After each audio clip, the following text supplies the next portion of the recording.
Good evening, Raider Nation, and welcome to the Raiders Last Call. I'm your host, 401 Raider Jeff, and tonight, Jason Downs is here with us tonight. Chris Raiders is out this week. He's on his way back home from Vegas after spending this Thanksgiving out there. Living at Raider Nation Life, he'll be back with us on Monday during the Monday morning quarterback show. Safe travels, buddy. So tonight, it's all about one thing. Hang on here. Raiders Chargers this Sunday at LA. The Raiders head into this matchup beat up, inconsistent, and still trying to figure out who they are. Olsen is stepping in as the OC for the rest of the season. 6 games to show whether he can wake this offense up or whether it's just another chapter in a long, frustrating year. The Chargers, same story of a season. Talented roster, sloppy execution, stadium full of Raider fans whenever we show up in their city. Sunday will be a Raider game, a home Raider game. Can this team take advantage of it? Tonight, we're breaking down the matchups, the expectations, the adjustments, what needs to change for the Raiders to walk out of LA with the win. So let's go ahead and let's get into this. Jason, how was your Thanksgiving? Let's start with that, brother. Thanksgiving was good. We had a good meal, good times with the family, and nice and enjoyable. Good football on TV, and I don't know if anybody's paid attention to Netflix, but we started to watch season 5 of Stranger Things, and so that's pretty cool. Really? Yeah, You're going to start with talking about Stranger Things? well, You know what's I can. strange? You know what's strange? This shitty ass Uh, season that we're being stuck in. that's what I'm talking about. It kind of goes all together. They could have Uh, made. They could have made season this. The Raiders season could be season 5 of Stranger Things. It really could. And it wouldn't even be a sci-fi. It's just a comedy. Starring Geno Smith with a special guest appearance from Chip Kelly, who's only in half the Yeah. episodes. Yeah. Well, let's say hello to the chat. If one person noticed this morning, and then I got a text from somebody that I'd set the show to start at 9 a.m. this morning. So, in all fairness, in my defense, I was putting this shit together at like 3 in the morning last night. So I just thought I switched it to 9. I forgot to switch the AM to PM. So I don't know had who called you. you did. No, But yeah, okay, well, Donuts Duncan posted this morning at 8:30. This is an early last call. And I'm like, shit. So Donuts, thanks for being the first one in the chat. There's no denying that one. 8:30 this morning. It was 12 hours. And he's still here now. That's a long wait, well, man. that's just it. He didn't get the memo to that. Yeah, we were going to do it at 6 o'clock this morning. Yeah, yeah. Daniel Berry's in the house. Michael Guerrero's in the house. Uh, What's up, Michael Guerrero? oh yeah, Hi. Rosetown. Yeah. What's up? Rosetown. I didn't think you were going to be Chris home. is here. I just got home like about 45 minutes ago. Uh, AO's here. What's up, man? PNW Mark. What's up, my guy? I haven't seen you in a few days. Ooh, yeah, welcome back. Accelerator. We have a chance to beat the Chargers because we have the element of surprise with the new OC, and Chargers don't make good adjustments. Yeah, but they've also had a bye week too, so they've had 2 weeks to get ready for this game. Fuckers. Who was surprised? Probably in the same old scheme anyway, so what's the surprise? Yeah. Let's see. Rosetown's in the house. Raider Travis is here. What's up, Raider Travis? How you doing, brother? Hey, congrats on your milestone there, brother. That's awesome. Oh, that's a All 20, the all the kudos in the world to you, my guy. is that 20 years, the 20 years guy? 19, 19? 19 years. Yeah, congratulations Harry, on I'm that. thinking I'm celebrating 5 years on Thanksgiving Day, and this son bitch got 19 on me. God bless him. That's awesome. I Yeah. barely got I barely get 5 minutes, so yeah, congratulations guys. That's a milestone right there. Yeah. Yeah. Charges underestimating is will win. I hope so, man. 'Cause I don't want no loss. Well, Chris, I didn't think you were going to be here tonight because you said you probably weren't Dude, going to be home in time. I, I, So, I, I planned to be home like an hour and a half ago, but the Vegas traffic, man, I tried to anticipate it. So I was going to leave Sunday. I said, no, leave Saturday. Why everybody leave Sunday? But they say they thought the same way. Like, God damn it, you assholes. It took 4.5 hours to get here. You just like 3 hours, 3.5 hours. I No made it. problem, brother. You earned that. Congrats, man. That's a huge accomplishment. Yeah. And plus, and plus, and My plus, I, wife's at 10 and plus, years. and plus, I had to be here, man, because I don't want to get written up by HR because that guy's a jerk. I don't want to be written Well, up. I am going to tell you right now that I have all the questions and everything written based on me asking Jason. I didn't think you were going to be here. So at least I put it to your channel. So I wasn't going to do that, You not can do go. that. You can go ahead, man. It don't matter to me. Man, you can do it. You can freestyle. Jason can do all the answers. I'm cool with that because he's the smartest man in the room. So Yeah, dude, your mic's all staticky. yeah, I'm giving you on just right now. Chris How about acting that? extra grumpy tonight. No, he's not grumpy right now. How about that? He didn't have to wash floors today. All right, I'll be right back. Let me start this crap. Shit. Is my shit choppy too? Because Jason, yours is too now. Am I choppy? Yeah, Yeah. you are. I just got here. I'm not grumpy. I just got How's here. that? Was that choppy? Nah, your voice is though. My voice is choppy? Yeah. Like your mic's cutting in and out. It's choppy Smart. everywhere. God damn it. Oh. Thanks, man. I appreciate it. Yeah, 5 years. 5 years Thanksgiving Day was my milestone. What's up, Gravy? How's the mic now? You're good. How that You sound? good now? All right. I'm still choppy. No, If you're you have good now too, Chris. if you have echo cancellation on it, it's not working right. Oh, I'm still choppy. Let me check. Yeah. All right, so my settings are all good. Echo calculation. Yeah, we blame Gino on that one. All right, looks like we're all good now. All right, well, let's get into this then. So we're going to start discussing the opening thoughts here, the energy going into this game. So with that being said, with everything going on, I guess this for both of you then, the new OC and messy season, road games that basically a road game that's basically a home game because how well the Raiders show up. Someone's got the sound running in the background because I can hear it double. I can hear myself. I don't know who it is. It's not me. Oh, you know what it is? It is you. Is it me? Because when I talk, I see a microphone light. No, I see Chris's light up now. Maybe it's you. It's not me.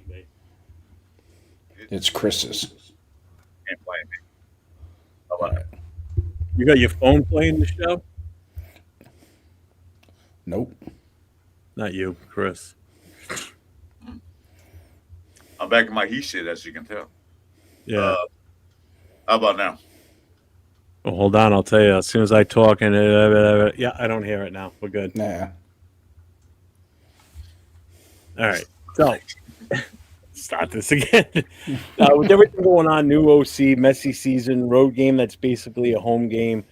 What's your confidence level, both of you? We'll start with Chris first. What's your confidence level going into this game for the Raiders? From 1 to 10, or you want this confidence level high or low? I mean, Yeah, we can do a 1 to 10 on that. from 1 to 10, my confidence level is like about 6. It's better than half. All right. 3. And Jason's for keeping it a little more real. What's up, Raider Paul? I say 6 because they used to play Australia tough, but the Raiders have won a game in LA since they were LA Raiders. Seemed like years ago that was. So I'm gonna just kind of take middle of the road because I think we got a chance, but then I also think we don't. So I'm just gonna stick it with a 5 because I really don't know how to read this team. If Chip Kelly was still there, I would be on Jason's side with the 3.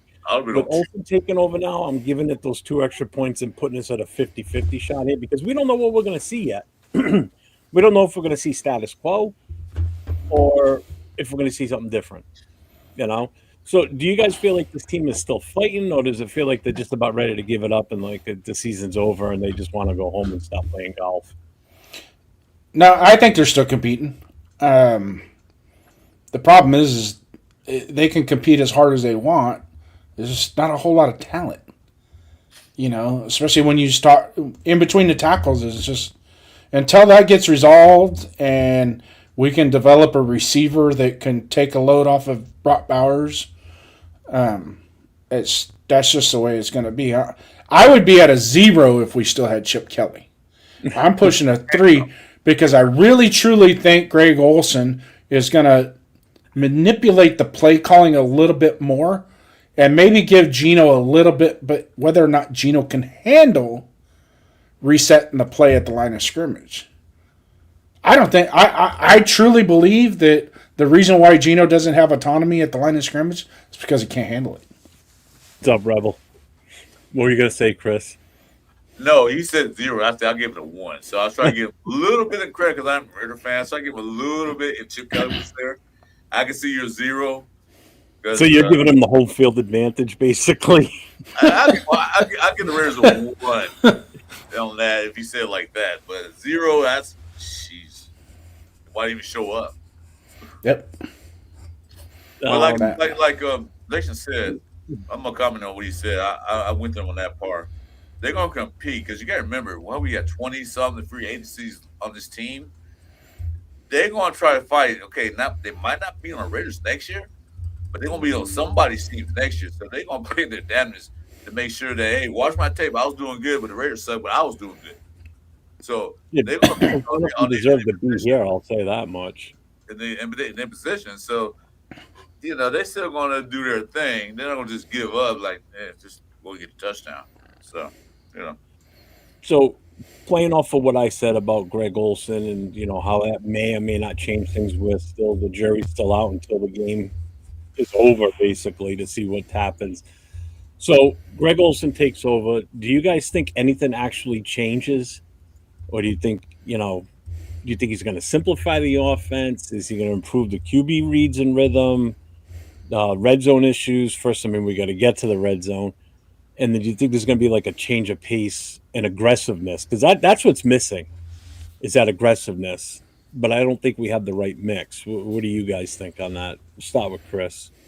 I'll say go ahead, Jason, because I'm going to ask Jason before you start with this. Remember Greg Olson's offense he ran when he was here? Was it a fast-paced offense, or was it slow? Was it a West Coast offense, or what kind of offense was it, Jason? Do you remember?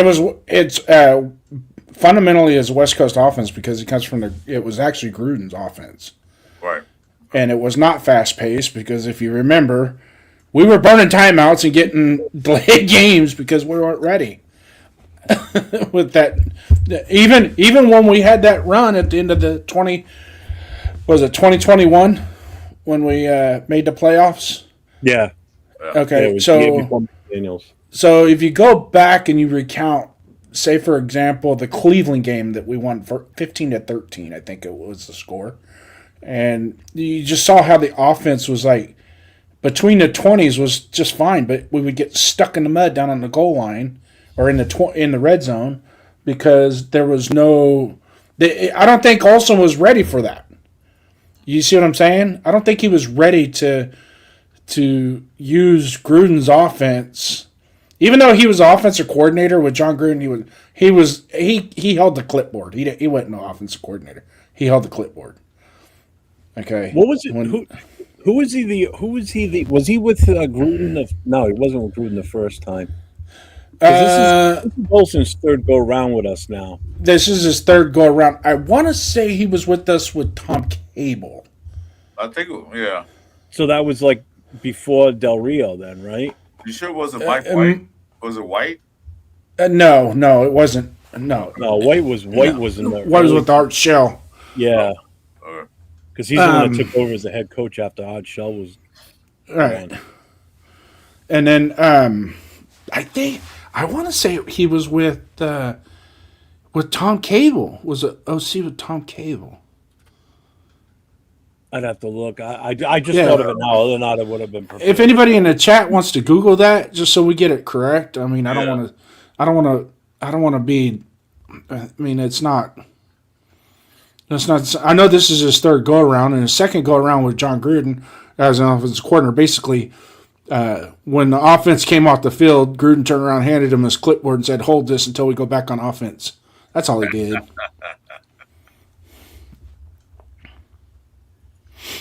But yeah, Donuts. He will.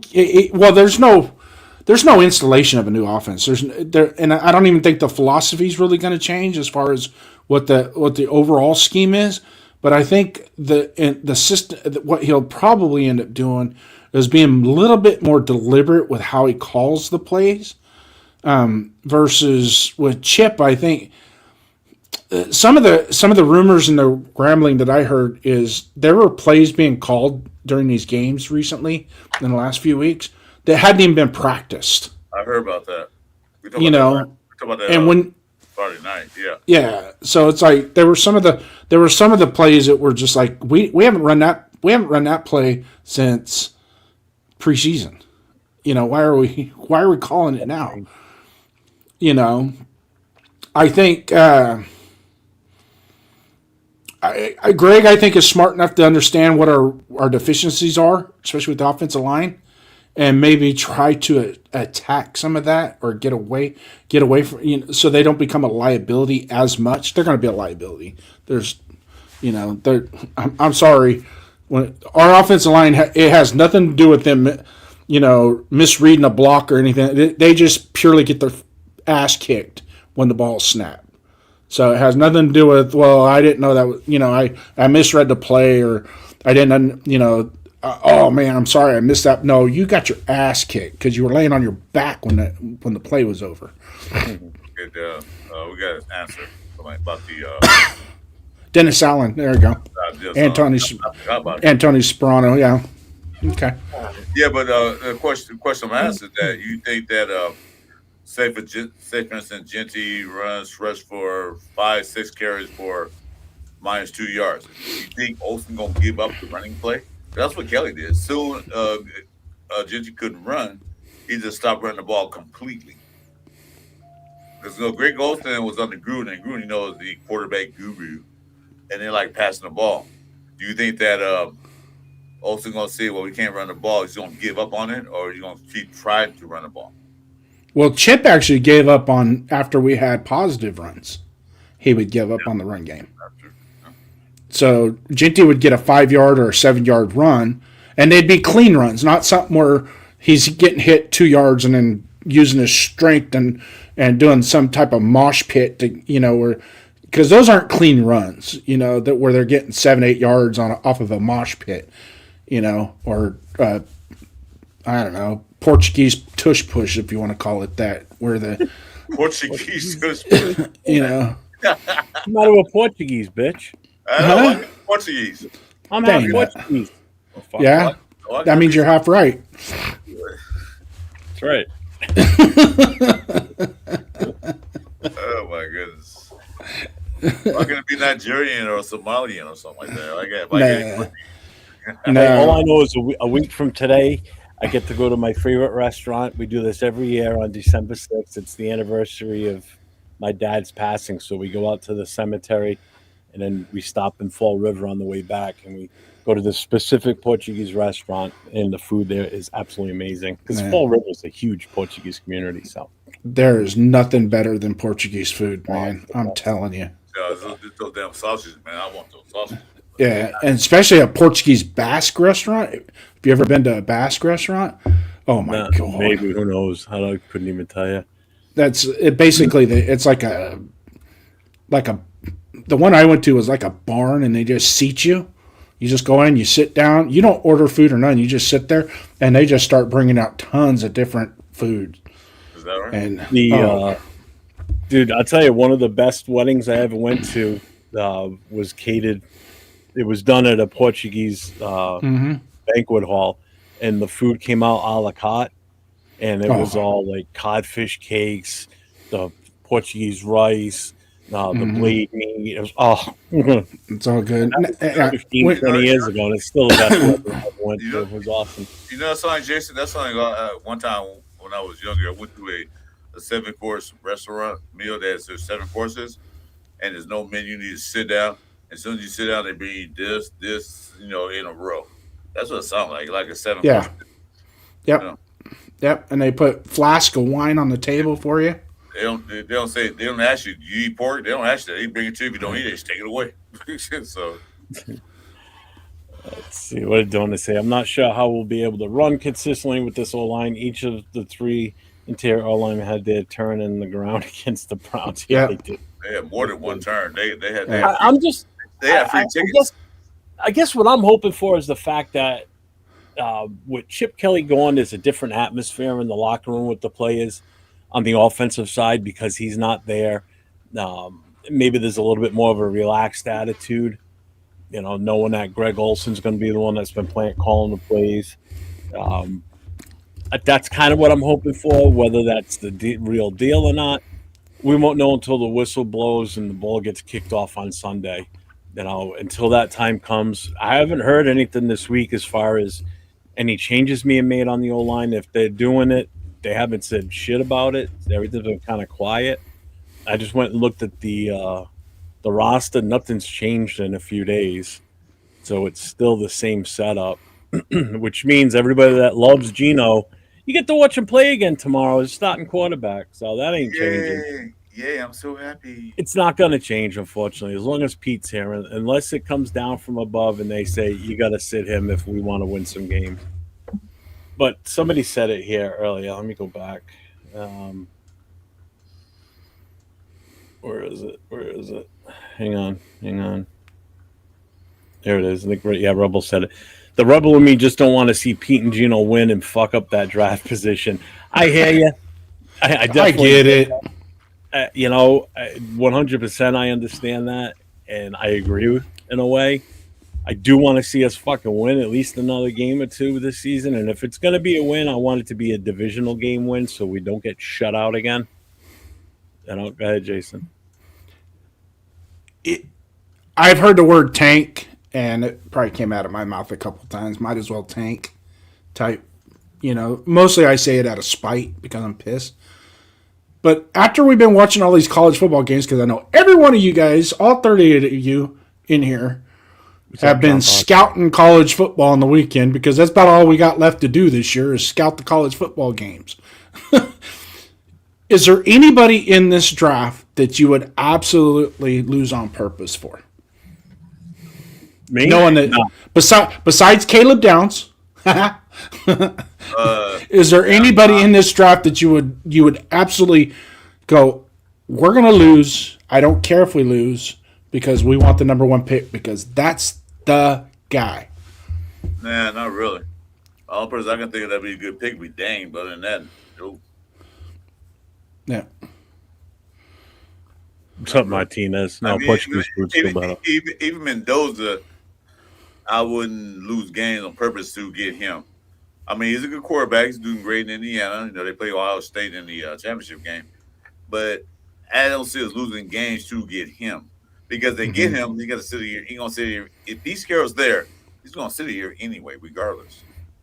If I was drafting a quarterback with the number one pick with this team right now, the way their roster is constructed, and we don't improve it drastically in the offseason, he's sitting no matter what. Oh, he's going to sit anyway. But we get down to the Duncans. That's our pick. Like Caleb Downs, Fernando, and Dane. Those only three I see. I don't say worth losing, but if they're going to get a top pick, I pick one of those three. One of those. I don't see anybody that I would. Thanks, Accelerator. I appreciate that, brother. It's 15 years this year. Could Gruden come back? I doubt it. I can't imagine seeing us bring. I don't want to be part of a Gruden 3.0. But I just don't see anybody out there like, oh, we got to have him with that number 2. Salute Raiders Unleashed. I see it. There's nothing I see in there. Yeah, there's nothing to change for. It's not like what the coach do a few years back, suck for luck. I don't see anybody there. I don't see anybody there. Yeah, and you're right. Tank ain't in the Raiders oath. And I'll tell you what else too is the fact that we don't have to purposely tank. We just are that bad where we're not going to win. What's the word? What's the word that you use? I used to say organically. last year, organically tank. We're organically tanking because organically we are tank. just that bad. I mean, what more do I have to say? Yeah. We're We're tanking. not a good team. We Nope. are incognito tankers. Just don't know it yet. Yeah. You know what it is? It's the fan base just needs to come to grips with the Salute, fact Bueno. that we're not a good team. You just have to understand that. You can't expect us that we're going to go out there and win every week. You want us to, as a Raider fan, I get it. But when you look at it in football sense, not the fan, how do we match up against these teams that are left? You know, you've got the Chargers tomorrow, okay, in LA, which we haven't won against them in LA since they've been in SoFi. The defense is pretty damn good. They're not the Cleveland Browns style defense, but they're still damn good. Our defense isn't the best, but it's serviceable against San Diego. But then we got the Broncos. Then you got the Philadelphia Eagles. Then you got, now granted, the Eagles look like shit yesterday. Yeah, they Um, did. I was gonna say they didn't impress me Yeah. too much yesterday. they're on the ropes. Houston's got one hell of a defense. If you think we're gonna have an Sure. easy time with Houston, you're crazy. Will Um, Anderson is going to Yeah, eat him then we got alive. what? We got the Giants and then the Chiefs, right? Am I missing a team in there somewhere? Yeah, but you don't think about Will Anderson the way Garrett did. Will Anderson do the same thing to them. They're going to eat him Oh, alive. dude, they were nasty. They're Uh, nasty. it's not just Will Anderson, Hunter.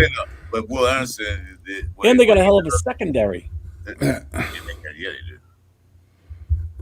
And also, Will Anderson, they got good defensive line. Period. They're like what, the number one defense in the league. So I don't see Yeah, the offensive brother. line blocking any one of those guys. Like, who gonna block them? You get a coat from the. Will you get a coat from the college ranking? What? I think at coach. Coach, maybe? Oh, who Yeah, knows? coach. What's up, Yeah. I'm Bueno? What's up, brother? Let's see. Lord Rochitas, what's up, my guy? Unless you What use up? that number one pick to trade back and acquire more draft pick. Bingo! Yeah, Exactly we did what I last want year. to do. Did that What we last should have done time. last year, too, instead of taking Genty. That This last team time. could have looked completely different.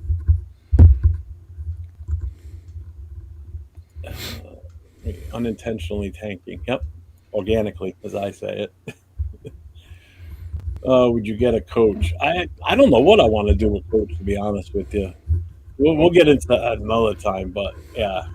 What coach was See, he? it's not a great team, or is it not a great coach team?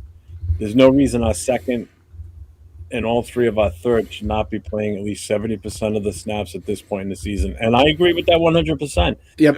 Yeah. My biggest thing on it's evident that it's bad coaching is our offensive line. How did our offensive line go from being decent last year? Not great, not stupendous. They were decent. They were To- improved. Absolute dog shit this year. I mean, this is the worst offensive line I think I've ever seen. And I don't mean just in the Raiders. I think this is one of the worst offensive lines in any team in the last few years that I've seen. We had And awful.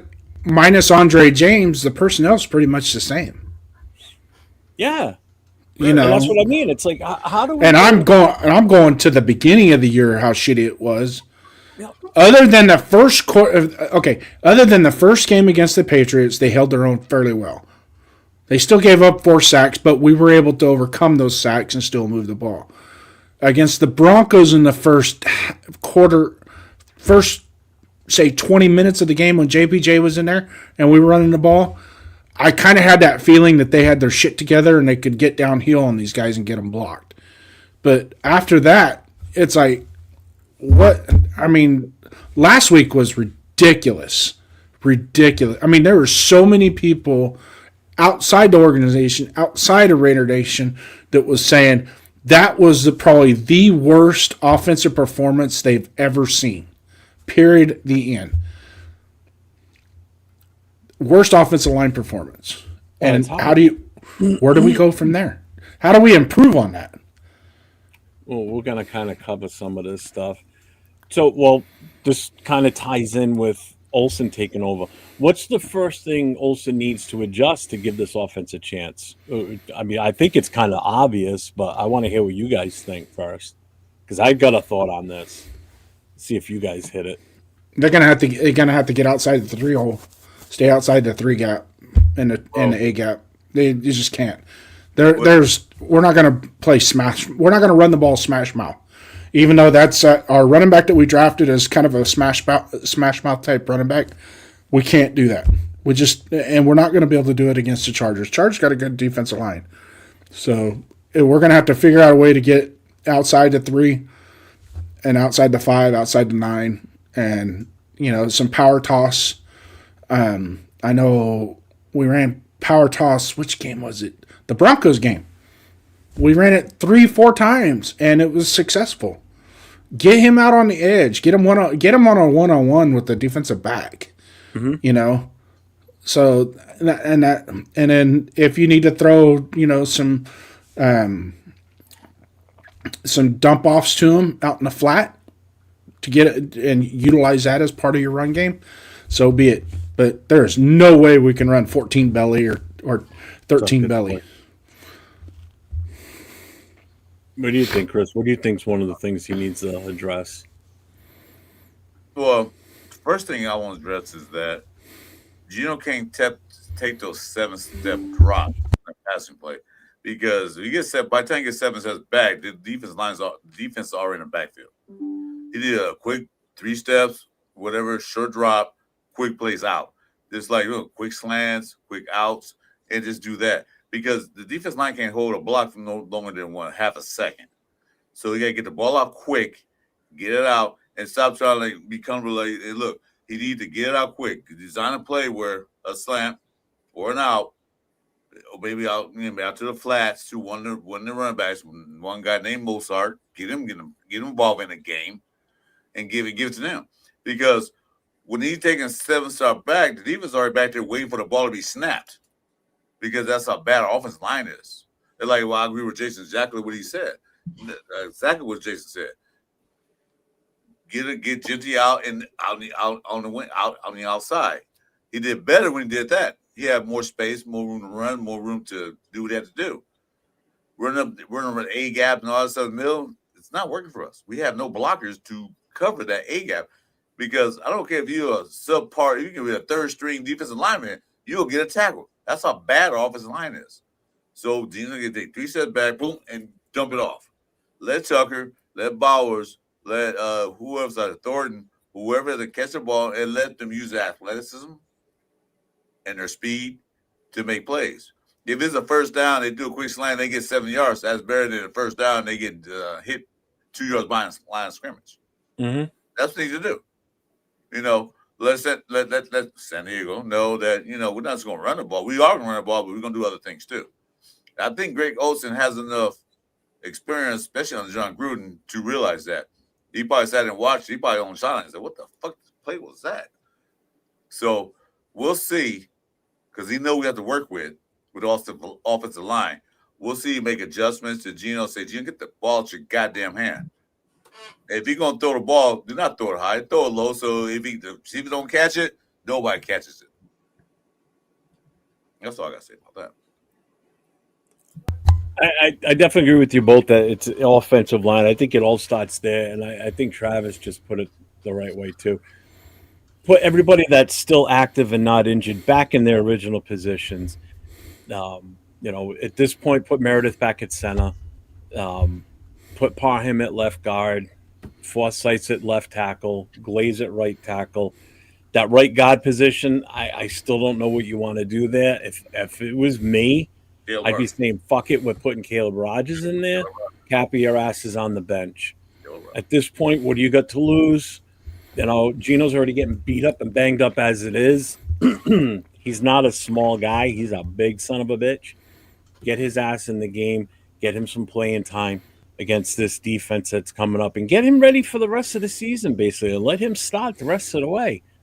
JPJ's not coming back.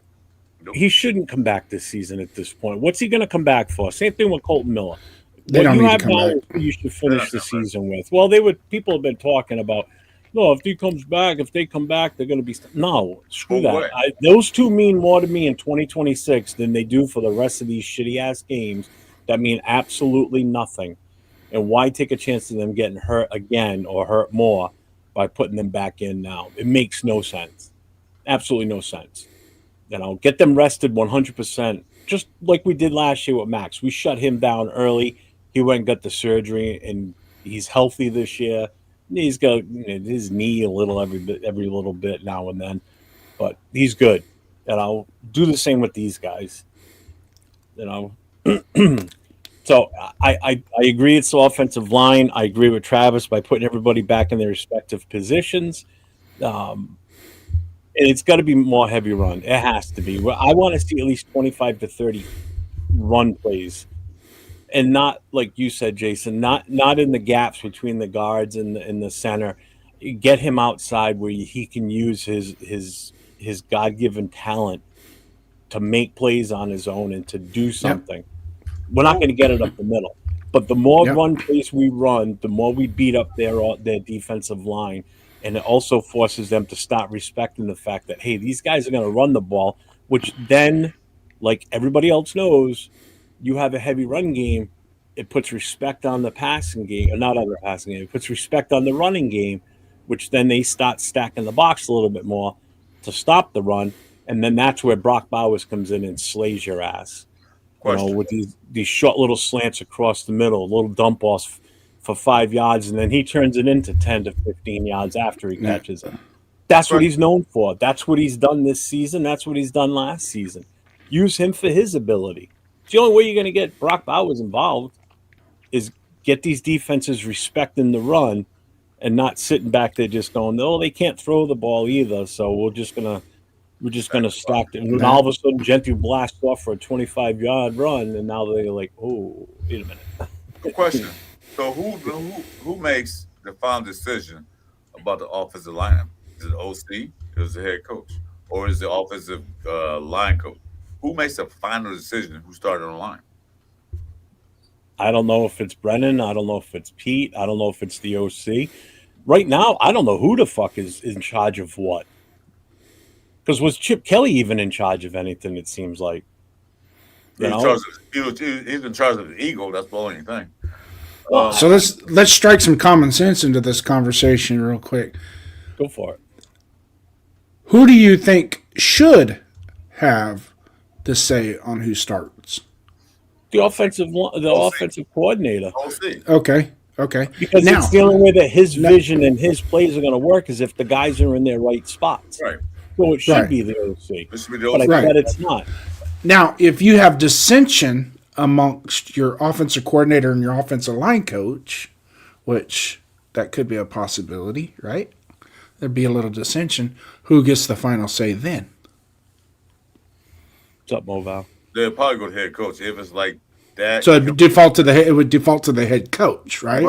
So if the offensive coordinator and the offensive line coach cannot agree upon how they're going to set that offensive line, then the head coach has to step in because ultimately he's the carrier of the team. So he has to. It ultimately falls back onto him, and then, as they say, shit runs downhill. Right? Okay, starts at the top and runs downhill. So let me say this. I'm going to cut you off. Let me say something real quick. Okay, both of you guys were in the civil service. Jeff over here was a fireman. You were a police officer. You know how it works. It goes rank and file. You know what? It goes from the top to the second to the third.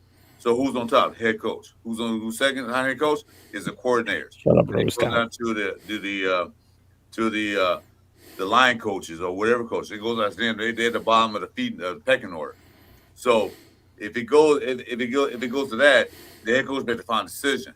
The thing is that the OC should be in charge of all. He's the offense coordinator. That means all the offense, everything from line to running backs to wide receivers, tight ends, everything. If there's dissension in anything, who's dissension against? The offensive line coach? He has no say in the matter. No, I'm the offensive coordinator. I say he's playing center. That's it. Done deal. I don't care what you think he can do. I'm saying we're gonna play center. If he mess up, then it's okay.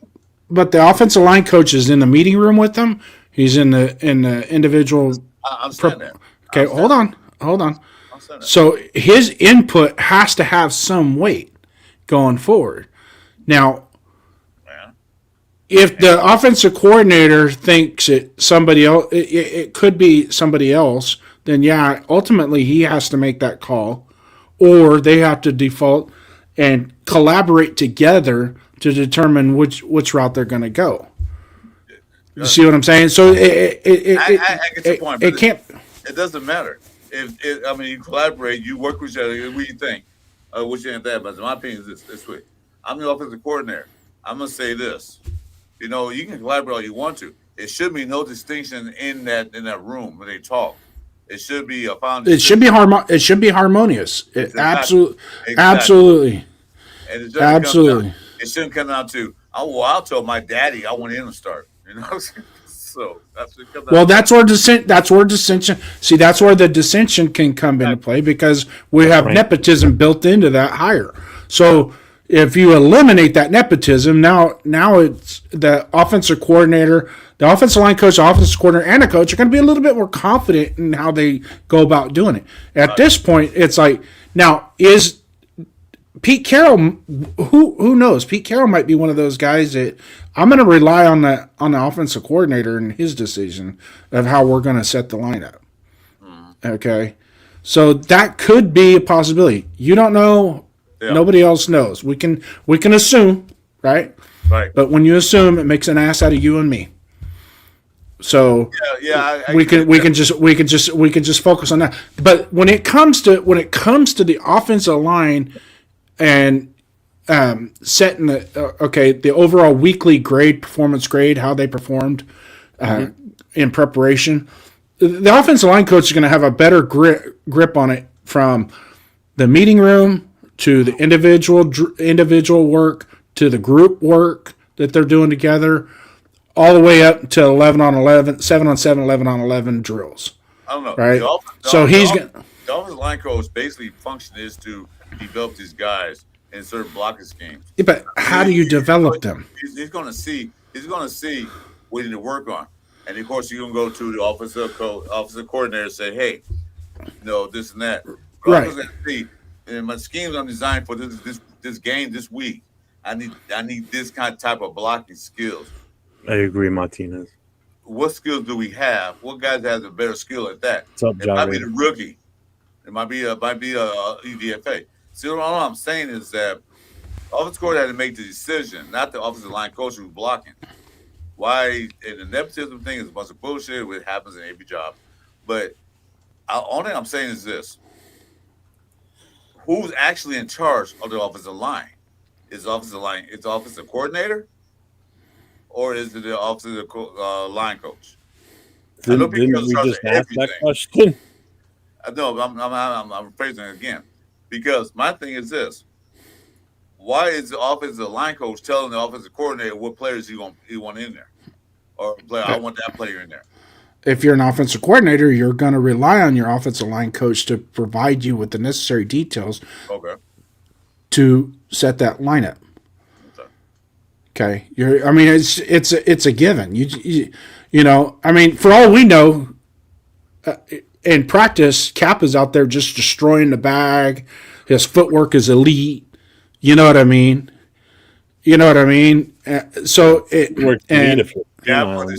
highly doubt it. But I think bag is destroying him. But that takes us back to the JPJ situation. Okay, he could be performing at an elite level during practice, but at the same time, there's the offensive coordinator. So it could be Brendan Carroll saying we need to put JPJ in at right guard, or we need to put him in at center, and Pete Carroll's like, no, we're not going to do that. So now you have dissension, right? Right. Even though Pete Carroll is a line person, and let's say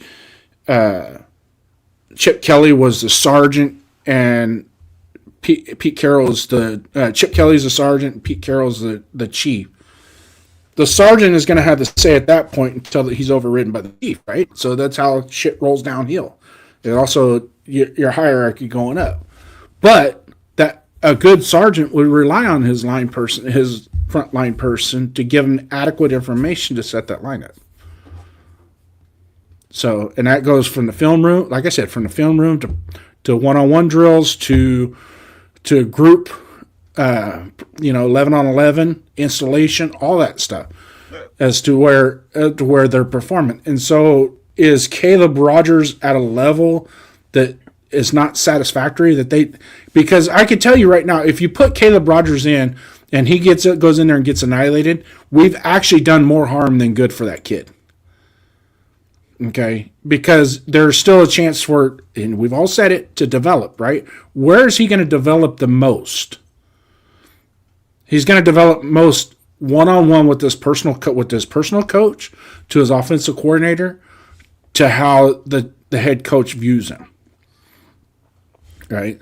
And if he's having failures in practice, and they're glaringly obvious, then I mean, I don't want to run, because you can hurt a kid more by putting him in when he's not ready than you are, because sometimes these guys get in early in their career, like start out as a rookie and boom, they're in the starting lineup, and they have a little bit of. Dylan Parham's a perfect example of that. Okay, Dylan Parham, his first year and a half was pretty good. It was damn good at left guard. Then all of a sudden, he just started regressing, and now he's a shitbag. So it could be, early success could be false hope as well. So we got to play it right. And I totally believe, you at least got to get him some game reps. Okay, he's got to get some grass stains. If he ain't getting grass stains, he's not going to do it. So get him out there, get him some grass stains, pull him out, evaluate him. What's wrong with that? There's nothing wrong with that, but don't just put him in there just to, you're going to sink or swim. No, we're not. That would do that kid no justice whatsoever. See, what Gravy says here, it makes sense, too. He goes, to me, Chip would second-guess the running game because he would get pushback from Pete because of his son. He had to have a say being a run game coordinator. They didn't work well together. Chip quit calling run plays, and he still has – he's still in that position, too. So Brennan Carroll's still going to have an impact on what happens with this offensive line and the run game. So will that change? I doubt it. So that's why part of me says that nothing's going to change on the front line. I think it's just going to be the same shit with just someone else calling the plays. The kid's got to go. I'm sorry. He's the main reason right there why this offensive line has regressed. Why is Glaze so bad compared to what he was last year? How is it these guys that were here last year regressed so much? I've already said this once tonight. This line has regressed overall. Kappa never should have even been here. Parham, for whatever reason, made the team. I didn't even expect him to make the roster. And now that he not only made the roster, he was one of the starting five. And this has been the story since the first offensive series in the preseason game.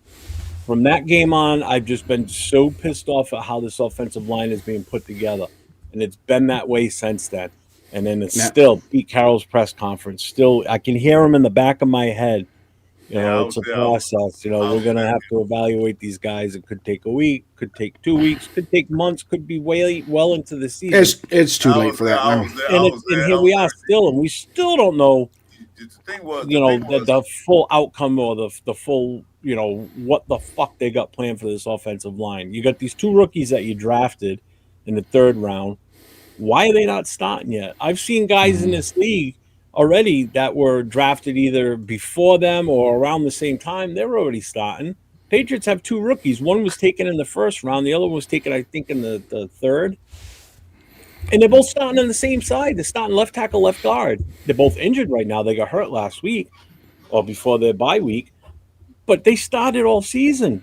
And look what they're doing.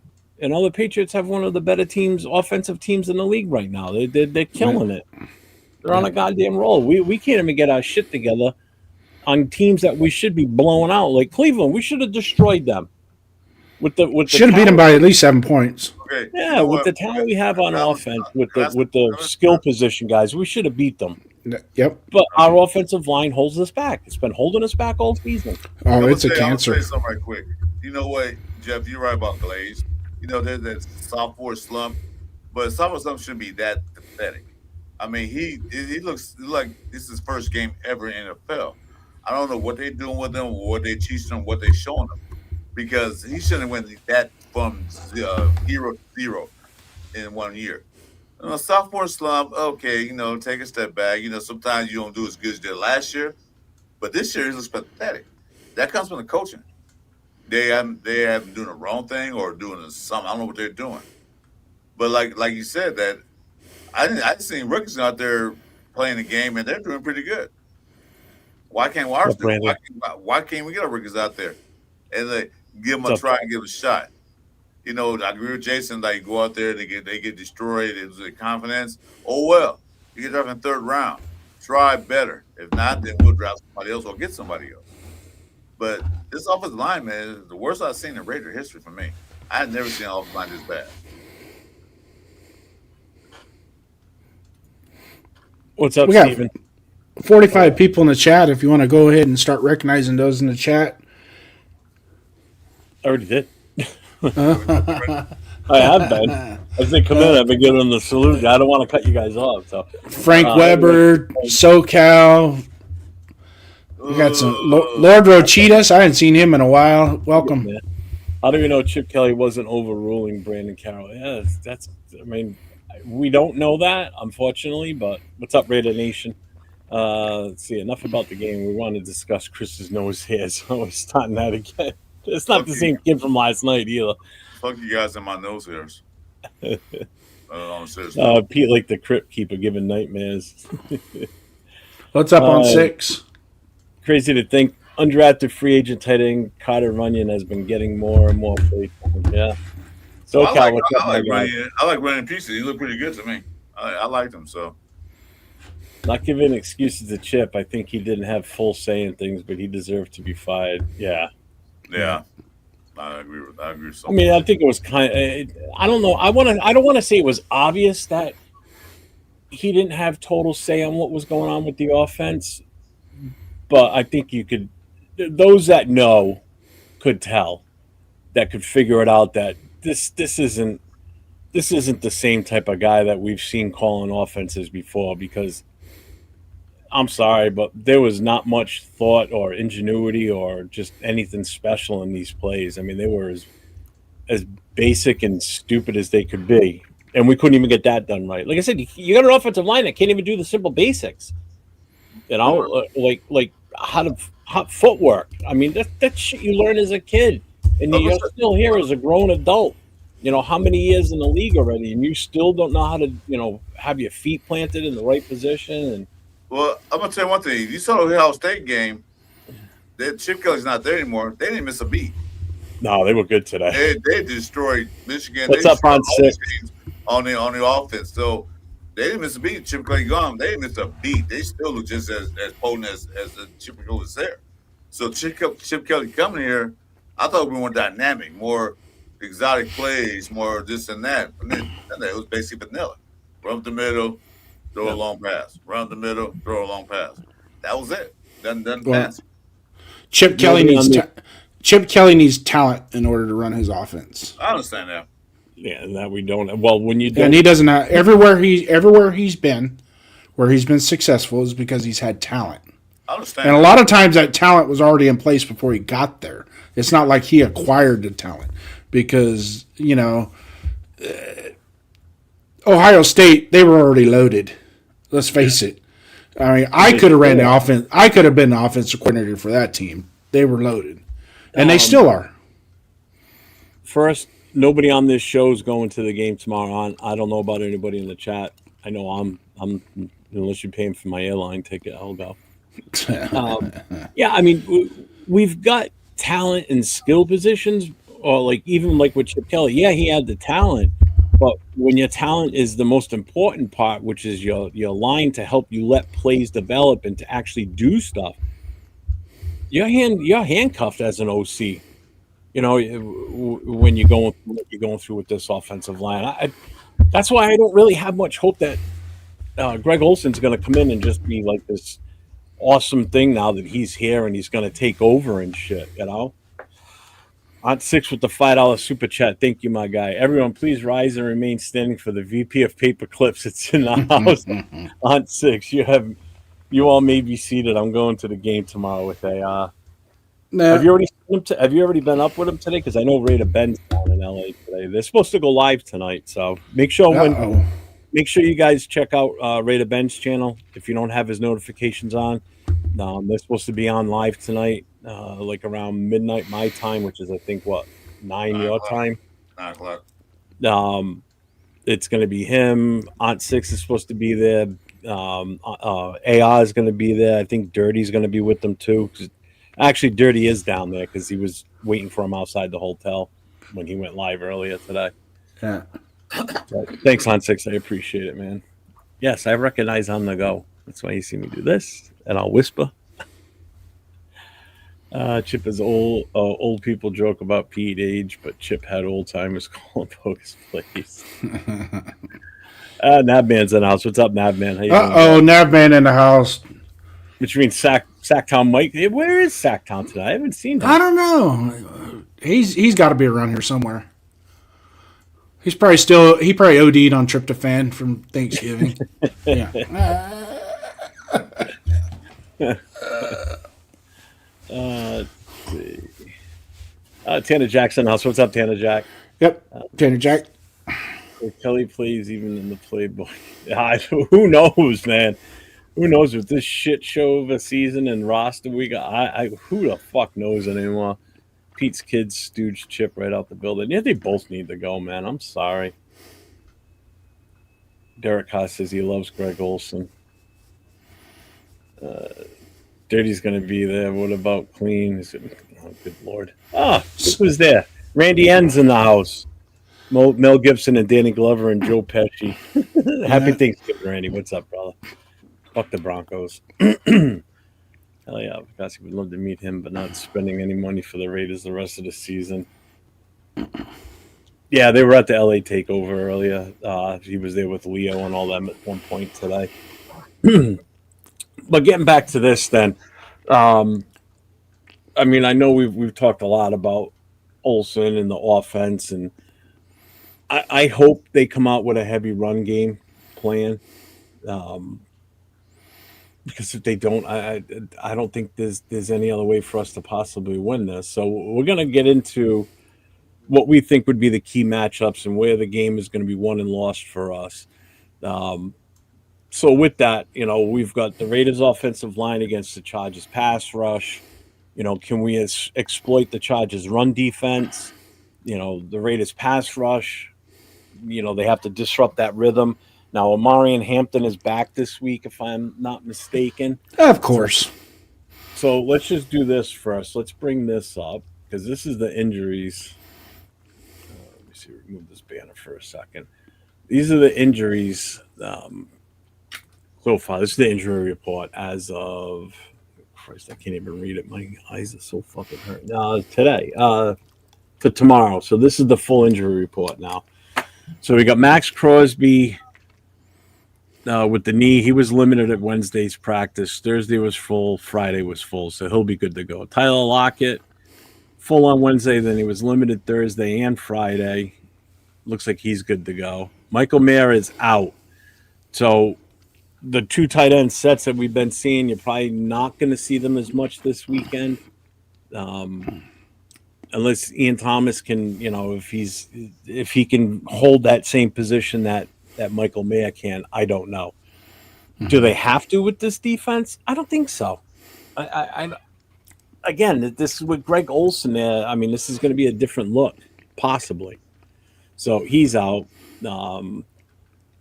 Meredith, ankle, but he did not participate on Wednesday. Limited. So he's questionable. So he's probably going to be a game time decision. Trey Tuck is good to go.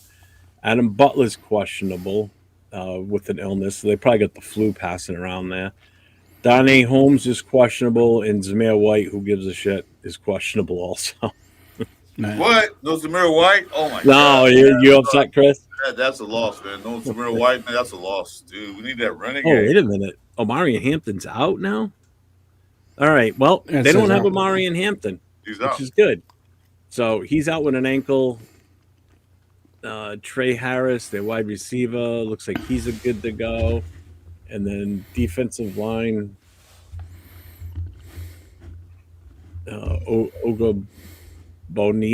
Ogabania. He's questionable. Say that twice fast. Nope. Absolutely not. You better say once fast. Yeah, I'll get fined for that one. He swore. He said bad words. What's up, Chewy? Welcome, Chewy. Oh my god. So, and then we got to avoid the breakdowns on defense, with our inability sometimes to tackle. Now, again, this could be another game where our secondary could possibly get burned. It fucking happened earlier in the season where you get a couple of good passes and boop, they're off to the races. Yeah, you got McConkey. And you got Williams there, and then you got the other dude. So they got. Yeah, you still have Keenan Allen too. Keenan Allen has always been a thorn in our side. Yeah, so they got a good passing What's crew. up, Chewy? Receiving crew. So yeah, Keenan Allen's going to the Hall of Fame after tomorrow. Yeah, yeah. He always burns us every game. How do you see our O-line going up against this Chargers pass rush, Jason? Do we have to continue to talk about the offensive line? Well, yeah, because now we're actually going to be talking about the matchup now. What you think the offensive lines are going to be able to do against Khalil Mack and the rest of his bitch-ass crew? Well, the last time we played him, Khalil Mack was starting to cook before he hurt his elbow in the first half. So after what we saw last week against the Browns, I could see Khalil having anywhere from 2.5 to 3.5 sacks this game. Just him alone. 5 to 7. 10.5 sacks in this game? 2.5 to 3.5. Yeah, okay, I got that. Yeah, possibly 5. Yeah. So, and then I can see them having a total of 5 to 7 total as a team because they can get after the pass. They can get after the passer. Yeah. And they're coming off a bye after they lost to the Giants. Was it they lost to? They went. Who did they lose to before they? They went back east. I think it was the Giants. Yeah, they lost to the Giants, and then they lost to them pretty bad. Yeah, it was pretty convincing too. So this is a get right game for them, especially with 6 games left, and they're in second place in the AFC West. So if they have any chance of wanting to win the AFC West title, they're going to come out firing tomorrow. And I don't think, so as far as the offensive line, the matchups of the offensive line, it's just hold on, just. I think. Hold on. Tell us how you really feel. Deep down. Take a breath. Deep down and say how you really feel. I hope so, Frank. Yeah. What's up, G-Fan? Welcome in. This tells. It's not going to be good. All right, there you go. I agree with Jason. I don't see unless they made a drastic change during practice, during Olsen's play calling. I don't see our offensive line holding a stack. I mean, granted, Chargers not as good as the Browns' defensive line, but it still have a solid defensive line. You got Khalil Mack, and I forget the other kid, a defensive tackle. He's pretty good. I don't see him holding up, especially in the middle, because they're going to crash that middle hard. Because if you got Kappa playing center again, oh God no, or anything like that, it's going to crash that middle. All the interior linemen is going to be offensive line going to be on your butt, and Khalil Mack can feast. Because Khalil Mack, what side does he play? He played Loman on the right side or left side? I can't remember. I'm not sure. I'd have to look up their depth chart. You usually play outside with Cole. I got it. That's on the left side, right? We haven't given up a 100-yard rusher. I thought we had one already against us. Who? Donut said the Raiders still haven't given up a single 100-yard rusher. A single 100-yard rusher. One rusher. Yeah, the Commanders had 3 rushers that got 80 yards. Yeah. And then the quarterback got another 50. So it was you get 10 yards, you get 10 yards, it was like Oprah, man. They were just handing out 10-yarders everywhere. Giving out free tickets to 100 yards.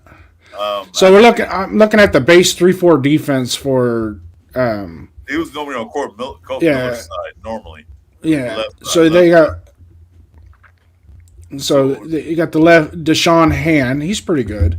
But so he'll probably be going to his foresight. And then But Tart is he can mess up the center of the Tart kind of reminds me of Sam Adams, that Sam Adams, Ted Washington, Vince Wilfork. Don't get off topic. I'm asking a question about Khalil Mack where he lines up. I know we don't want the inside yet.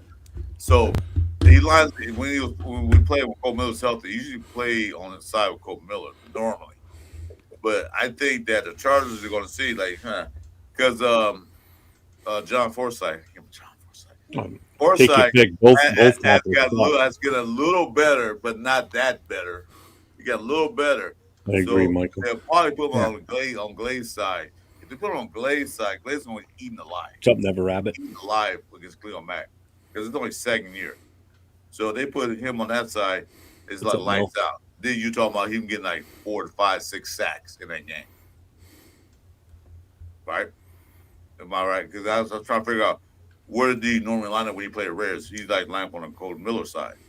Colt Miller handled him, but didn't handle him all the way. But Khalil's more like he's got a better left hand rush than he does a right hand rush. He moves around. He's another one of those defensive ends that he doesn't have a set side. He slid to the right. He slid to the right side because of Bosa. Yeah, but I'm saying though, but it's predominantly he's on the left side. But then but I don't think that I get your question, Chris, but I don't think he's going to be like a set. Look at what Myles Garrett did. Myles Garrett was all over. That's what I'm saying. That's what I'm saying. So they probably. That's what I'm trying to answer. They're probably gonna slide him over. Well, they're gonna be over place, but they're probably mostly on Glade's side. Glade's had that down year, which has happened since. Like I said, Forsythe kind of improved a little bit. Forsythe still couldn't handle him, I don't think, anyway. He's going to get his ass kicked. Yeah. It won't matter which side Mac's on. He's going to have a field day with either one of them. That's true. It doesn't matter. Even if he's in the middle, he's going to get between Meredith and Parham and just bull right over them. They can't stop him. That's where I'd line up. Yeah. Well, see what Garrett did. He took a 5-yard run and the line scrimmage. That was funny. I saw what's Garrett doing way back there in the linebacker spot. He took a 5-yard run and bulldozed through. Right there. That's pretty much what I was trying to say. That's exactly what Gravy's saying. Matt Wilson goes wherever the weak side is. Yeah, outside the farthest outside of the tackle. No outside leverage. For Blaze, it ain't going to make a difference. Neither one of them are any good, and neither one of them are going to have. Look what Forsythe did last week. He gave up 3 sacks to Myles Garrett, and multiple pressures. So if he couldn't handle Myles Garrett, he's probably not going to be able to handle Khalil Mack either. Khalil Mack is just as strong as him. He's not as jacked as him. He's not as big overall, but he's still going to do a number on Forsythe. He's going to get a couple of sacks off of that side. He's probably got it in his head. Well, all right, I'm going to go on the right. When I get 2 sacks there, I'll switch over to the left. He'll get 2 more there. Then he'll go in the middle and he'll line up on Parham and just knock Parham on his ass and get 2 more there. That's probably what he's got to set in his mind. He goes, I want to get 2 sacks off each guy on that offensive line. So he'll walk off with 10 sacks. Because you got to remember, he plays us twice a year, so he knows our offensive line better than Myles Garrett does. Myles Garrett's only played us a couple of times in his entire career. Khalil Mack's played us against multiple times, So he knows what this. He played us twice last season. He's playing us twice again this year. This is the second go around. So actually, you know what? I'm going to do that right now. I want to look at the stats, what he did when we played him back in week 2. Who, Khalil? Yep. We'll go from there. I think he had 1.5 sacks, and then he got hurt. We're going to find out exactly. So none of this guessing caca stuff. Okay, well, go ahead. Look it up. I'm going to look it up. So, nope, stop. Stupid fucking ads. I hate. You want me to tell you? Oh, if you've already got it. I don't. It's just all right, then.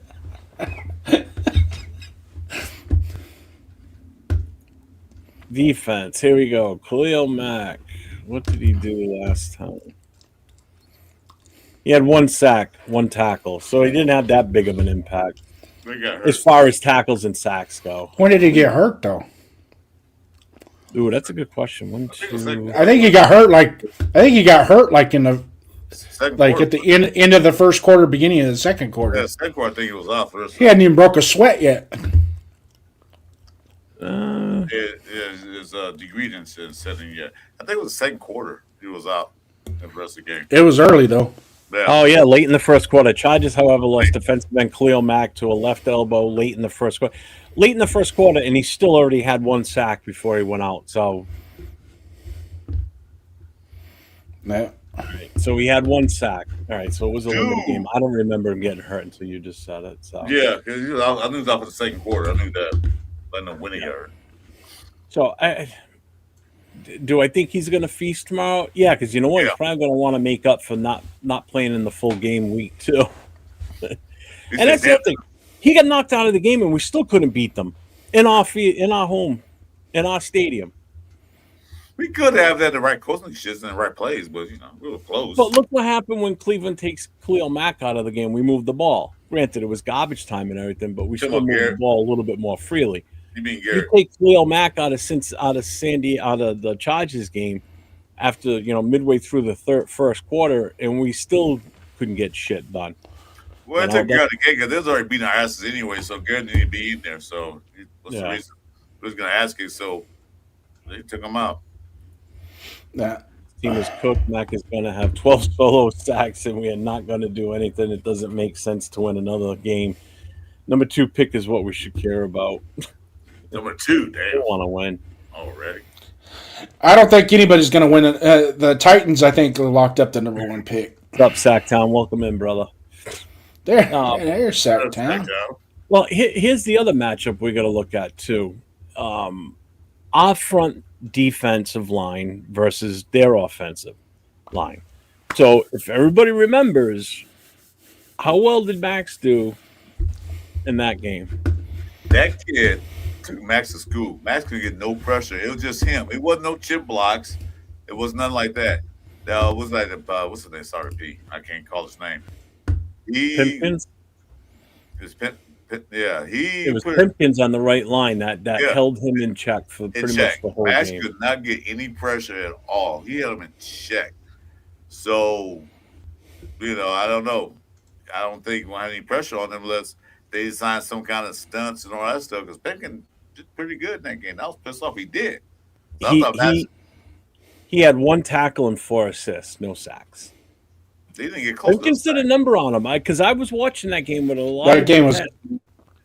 We were live that Monday night watching that game, Chris, on doing a show, and I remember watching that, and everybody was like, "Oh, Max got to have a field day." Blah blah blah. They put Joe Alt on the left side. Right. They put Pimpkins on the right, and Pimpkins held him down. He wasn't even doubled or triple teamed. He got doubled a couple of times, but consistently it was 1-on-1, and he just handled Max Crosby like it was nothing. I was in shock. 2 or 3 times, but other than that, throughout the game, it was like basically holding his own against him. And we thought Max could eat up because they lost their tackle. I forgot his name. They lost his tackle through the injury, so they put all, like you said, all to the right. And I said, "Oh, Pimpkins. Oh, who's he? Max should eat him up. He handled him pretty well." Anyway, so the 2 tackles that they have now, I know that Sawyer kid on the left side has been really struggling. I know the Giants had a lot of success getting pressure off that side of the line, which is going to be the right side of the defense. Left side of the defense. I know Pipkins. I don't think Pipkins. I think he's still injured or banged up, but they had this kid Hart, and he did okay, but the Giants still were getting a lot of pressure on Sherbert. So I just brought up the depth chart for the Chargers. Mm-hmm. So at left tackle they got Trevor Penning, Zion Johnson, Bradley Boozman's the center, Mekhi Becton's the right guard, right tackle is Bobby Hart, Pipkins is number 2 on the right side. So who's still out? Oh, Joe Alt is, right? Joe Alt is still out. Where is he on this list? Where is he? I think he's out for the season. He got hurt pretty bad. Yeah, Gravy says it. That overall that game. Oh yeah, he is. He's on the reserve list. Overall, that game we could have won. Those 3 interceptions that Gino threw first drive, just totally wrecked us. I mean, that interception right in our territory, that just killed the whole game. So what was the score? 22-9, I think it was. 22 to 9. 20-9. They had 20. We had 9. Yeah. And in red zone couldn't get a touchdown a couple of times.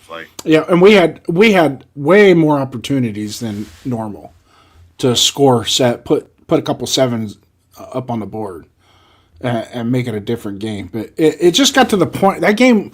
It was weird because it got to the point where it's like, we can still win this game, but we ain't going to because the offense just looks like crap. And how did it? I mean, it just over the week. I mean, they weren't like the greatest against New England, but hell, Gino put up 385 yards. Excuse me, points. So I mean, it wasn't like he was, and the one interception that he threw in that game was actually, it's like, okay, well, that guy just made a play. So you got to chalk every once in a while. You got to chalk it up to the defense. They made a play. Well, I'm looking at the actual team stats right now, right? So first of all, Gino had 180 yards passing, 43 attempts, and this was his 3 interception game. So we turned it over. So time of possession, we were pretty even. They had it 28 minutes, we had it 31. First downs, they had 15, we had 15. Third down conversions, we were 9 for 18. They were 4 for 11.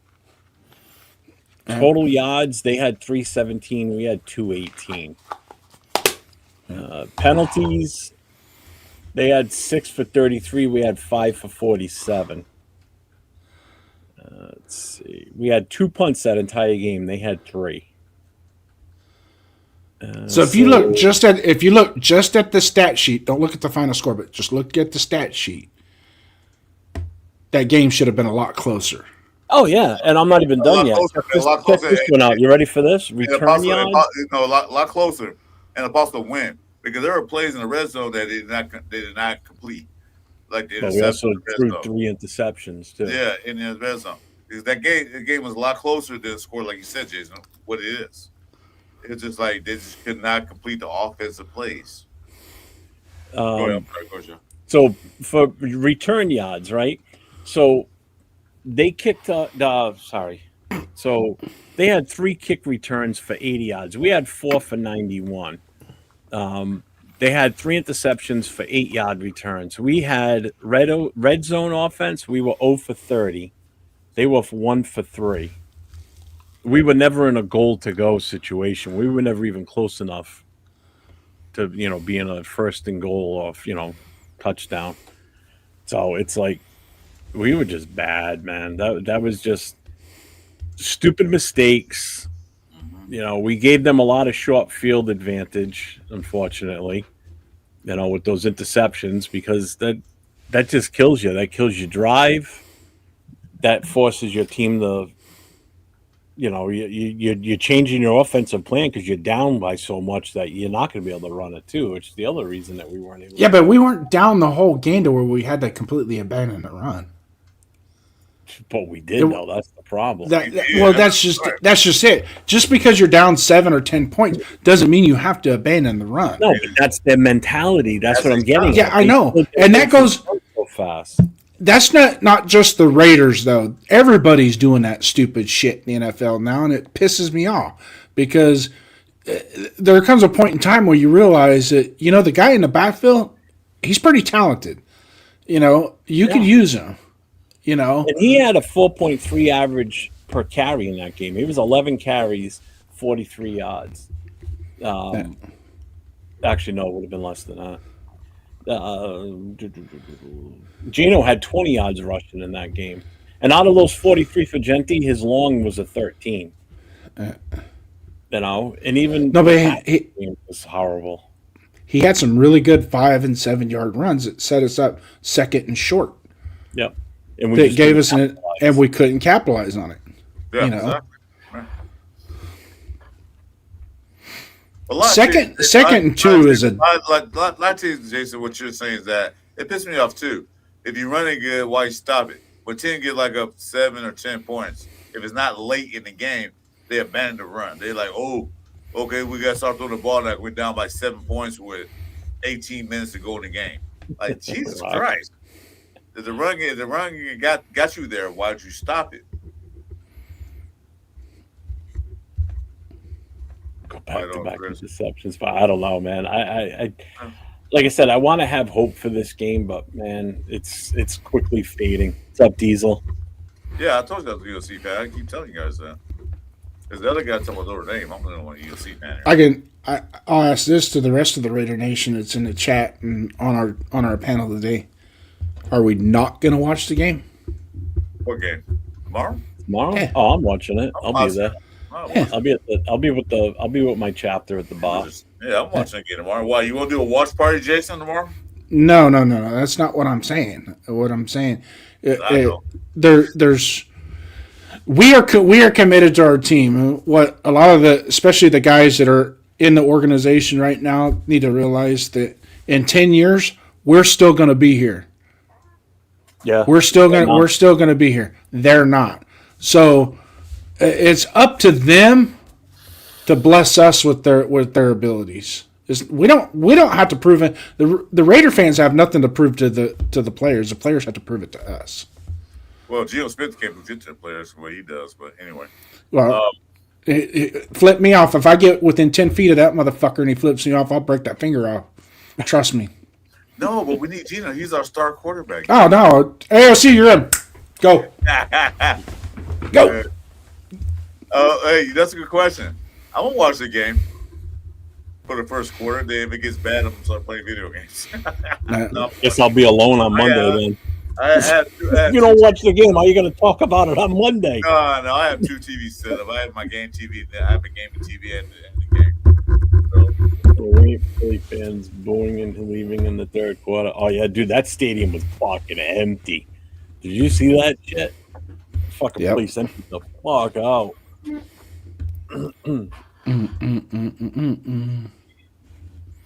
Jason versus Geno. I did to see that. Fucking Geno wouldn't last 2 seconds. Running away a little bit. He's doing shit in his pants. What's up, Coach? Coach is here. He goes, I'm not watching. I'm not watching. Fucking gravy's on. I'm out. I'll watch the game. I'll play games. I'll play video games. Watch the game at the same time. Yeah. But you know what? He's the smartest one of us all because he's going to save his sanity one more day by not watching it. Because we're all going to be like, what the fuck? You still bust your ass to try and get him promoted and out of your head. Yeah, true. We're not doing a score. We're not doing a score prediction night, are we? Because I don't want to do that. Yeah, 30 to 21. Yeah, that's right. We'll get to that. Don't Johnny jump ahead. Stop it. There ain't no Johnny jump ahead. You ain't changed nothing. I just asked. You probably even. I didn't give mine. Ask a question. Jeff, you probably still have the same underwear on since week 1, huh? We're gonna get 30 points one way or the other this year. Yeah, I don't wear underwear. How's that for an image? Hey, we're gonna get 30 points. We'll get probably 3 games. We'll get 30 points. 3 games, we'll get 30 points. Does Jason know martial arts or something? Geno's like twice his size. Do you realize how big Jason is? No, he's not. Jason is not a No, he's not. Jason's a big kid. He is not smaller than me. You want me to show you a picture of me standing next to Derek Carr? Jason didn't miss a meal, so he's not. He is smaller than you. He's saying Geno's bigger than you. Oh, is it? No, Geno is not bigger than me. That's what I'm saying. You just said the complete opposite, like you were agreeing with him. You see Jason's pictures, man. He does not miss a meal. I tell you what, he's a big kid. Yeah. How tall are you? Like 6'5"? 6'5", 325. Yeah. Come on. He's bigger than some of the offensive linemen. I'm like, up here on my wall, I got a picture of me standing next to Derek Carr. I'm about 1.5 inches taller than Derek Carr. Jason, you bigger than Derek Carr's that tall? He's 6'4". Oh shit! I didn't think he was that tall. 6'3.5", 6'4". Yeah. Hey Jeff, Jason's bigger than Parham. You should have saw it. I put my arm around him. I grabbed his trap muscle and I just squeezed it, pulled him in. He goes, eh. The funniest one. I gotta tell this story. When I was 19 years old or 18 years old, went to the LA Coliseum, and this is when Todd Marinovich played for the Raiders. Yeah. And we met him there was a gate that the players would come through the parking lot, and they had to walk across the walkway where the fans were towards the locker room, right? Yeah. And so we're all standing by the gate. Here comes Todd Marinovich, and he's still brand new to the team. He's actually still a backup. He hasn't even started yet. And he comes walking through, and I'm like, oh, man, I got to get his autograph. So me and two other guys got in front of him, and he's like trying to ditch us, go around us, so he didn't have to autograph us. I fucking grabbed his left bicep, which is his throwing arm, and I fucking grabbed him and slung him back into the fucking chain link fence. And the other guy grabbed his right arm, and we held the paper underneath him and go, just sign. That's all you got to do is sign. He goes, fuck, I ain't even got to the game yet, and I'm already getting fucking attacked. What game was that you went to? You remember the game it was? Yeah, it was the San Francisco 49ers game. We won 9-6. Oh, I didn't go to that game. Okay. Hell, well, might have been there with you. Yeah, we won 9-6. That was the game that Terry McDaniel took out Jerry Rice's leg. Jerry Rice went over the middle, and Steve Young threw it high, and he jumped up to get it, and Terry McDaniel just went boop, and took his legs out from underneath him, and Jerry Rice didn't play the rest of the game. Sure, shit, I'm only 6 even. I'm right at 6 feet. Nah. 9. Except I'm 7'7", 450 pounds. So yeah, okay. Yeah, I know you're a tall dude, but you ain't that tall. Yeah, all right. All right, celery. 7'7", 450 pounds. Yeah. Been married 5 times. So keeping with where the game is won or lost here, what matchup is the biggest X factor for the Raiders this week? The biggest matchup that's an X factor? Mm-hmm. What matchup is the biggest X factor? Has to be getting Bowers, because I don't know about their secondary as far as their safety is concerned. And Derwin James? Derwin James. Yeah, but I don't know if he's good. He's not Pat Surtain by any means of stretch. They got to get Bowers open somehow, some way down the field. Tucker got to get open and make catches. I'm not relying on Thornton. I'm not relying on Best to make catches. But they got to find some way to scheme Bowers open. You know, they have to do that. But to use Tucker as a guinea pig, go out, do this, do that. But they got to get Bowers open. He has to get his catches because Bauer is a rack monster. That's a catch. Was it rack? Yeah. He has to get the ball. Catch the ball. Gino has to get him the ball. But if they can't scheme open, then there's no way we'll win that game. Wide receiver gets yaks, running backs get racks. Racks, okay, yaks, okay. Run after contact and yards after catch. Rather carry. Don't be picky, Jason. I'm not. Just catch the damn ball and get upfield. That's all I care about. So what's your that was the simplest thing I heard from you, Jason. That was sweet and short and simple. Oh, shit. X Factor in the game. Well, Brock Bowers is an obvious. That's Captain Obvious, and I'll roll. I like that one. Got to scheme him up, get him open, execute, damage the middle of the field. But I'm going to go with 2 players as an X Factor in the passing game. Yeah, 1. Granted, our offensive line can protect. Okay. Mm-hmm. They can at least just get in their way and don't end up on your back with cleat marks on your chest. Because last thing I want to see is my offensive lineman coming off the field. He's got cleat marks on his chest. Okay, and grass stains on his ass. Yeah, grass is the butt. Yeah, Michael, he's out. And his face mask turned sideways, like his helmet. The air hole. Hey, coach, did I block good? How do you think I blocked on that one? Oh, shit. Oh. Fix that. How'd that feel? Yeah. No, but the two X factors in the pass game, if we can execute on the offensive line, give us affordable protection, is Tyler Lockett and Trey Tucker are going to have to get open and make their catches. Okay. Now, here's another thing that's going to come into play. Is Jack Besh going to get some run tomorrow? Because now Ole is the one in charge. Okay? Ole's in charge. Ole likes possession receivers. What has Jack Besh done in the limited amount of times that he's gotten the ball and the limited amount of times he's been on the field? What has he done? He's been reliable. Yeah. He's been reliable.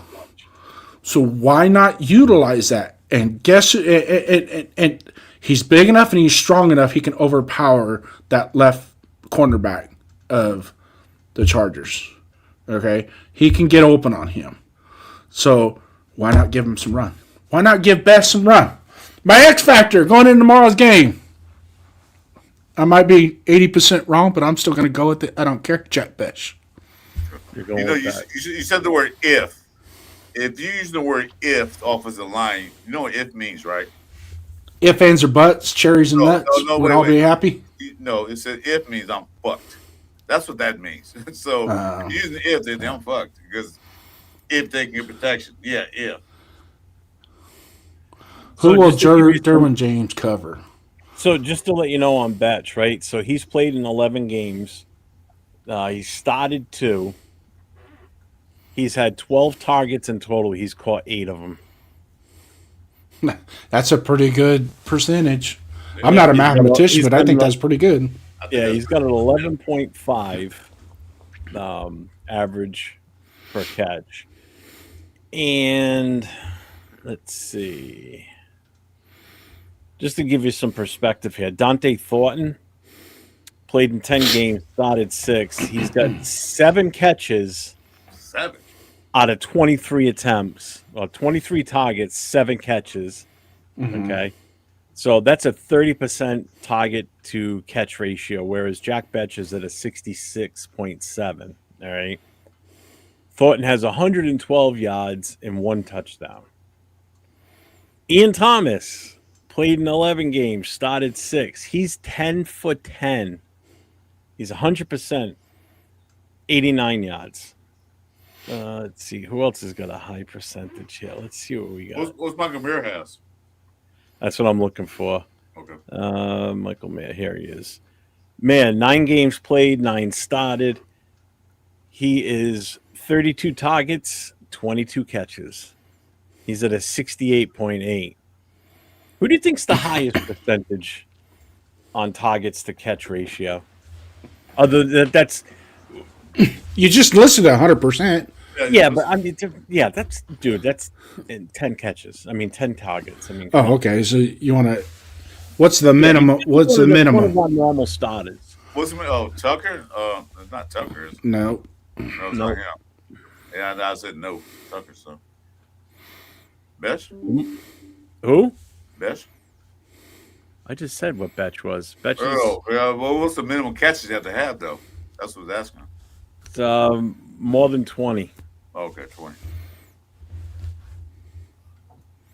Well, Bowers isn't going to have a high percentage because he's got there's a lot of misses with him. So you're smiling. You're smiling. So it's Bowers. Genty. It's Bowers. Genty. Chris is right. It's Genty. Genty. I was talking. Yeah. Oh, that don't count. Those are swing passes. That don't. Those are passes, yes. Okay, I want to know receptions past the line of scrimmage. All right, so hold on. All right. God, they're gonna be 10 going down chasing. Like, I'm kidding. I'm kidding. I'm kidding. One right, and you're gonna challenge me. God, that's not. I'm kidding. Brock Bowers, right? 8 games, 4. He started 4. Okay. He's got 64 targets, 45 catches, a 70.3 percentage, 510 yards, 20 plus yard receiving. He's got 4 of them. He's caught 4 for over 25 yards, and he's got 3 TDs. Hey, since we're talking about Brock Bowers, Well, hold on. I want to tell you what Genti is because that's the answer. Genti is 11 for 11. 11 games played, 11 started. He is at 46 targets, 37 catches. He's at an 80.4 percentage, 221 yards, and he has 2 for 25 plus. His long was 29. Bauer's long was 38. And he's got 4 touchdowns. So he beats Bowers in the touchdowns. I think Bowers got 2, right? Bowers has 3 touchdowns. Oh, he's 3. Okay. Yep. I wanted 10 from him this year, but I don't think we're going to see 10. Yeah, we can. Yeah. Oh, I'm not here, guys. You never saw me. Bye. Popo's here. I'm not here. You never saw me. Now, I'm gonna give Chris a little bit of credit with his X factor because there's just a little bit. You don't deserve a whole lot of credit, okay? Just a little bit. Yeah. There's one thing going into this Chargers game that we didn't have going into the last Chargers game, and what is that? A healthy Brock Bowers. And if you remember that Chargers game, he wasn't 100%. I don't even think he was 60. He horrible. No, he was terrible. But there were still plays there for him to be made. Yeah, but he against the Chargers. He shouldn't have played that game. I agree. He shouldn't have played. But the ones where when they threw that skinny post up the seam to him, if he was healthy, that's a touchdown. Yeah, exactly. Because he would have went up and got that ball and came down with it. Jumped off one lead, try to get that ball. He couldn't. Yeah. Yeah.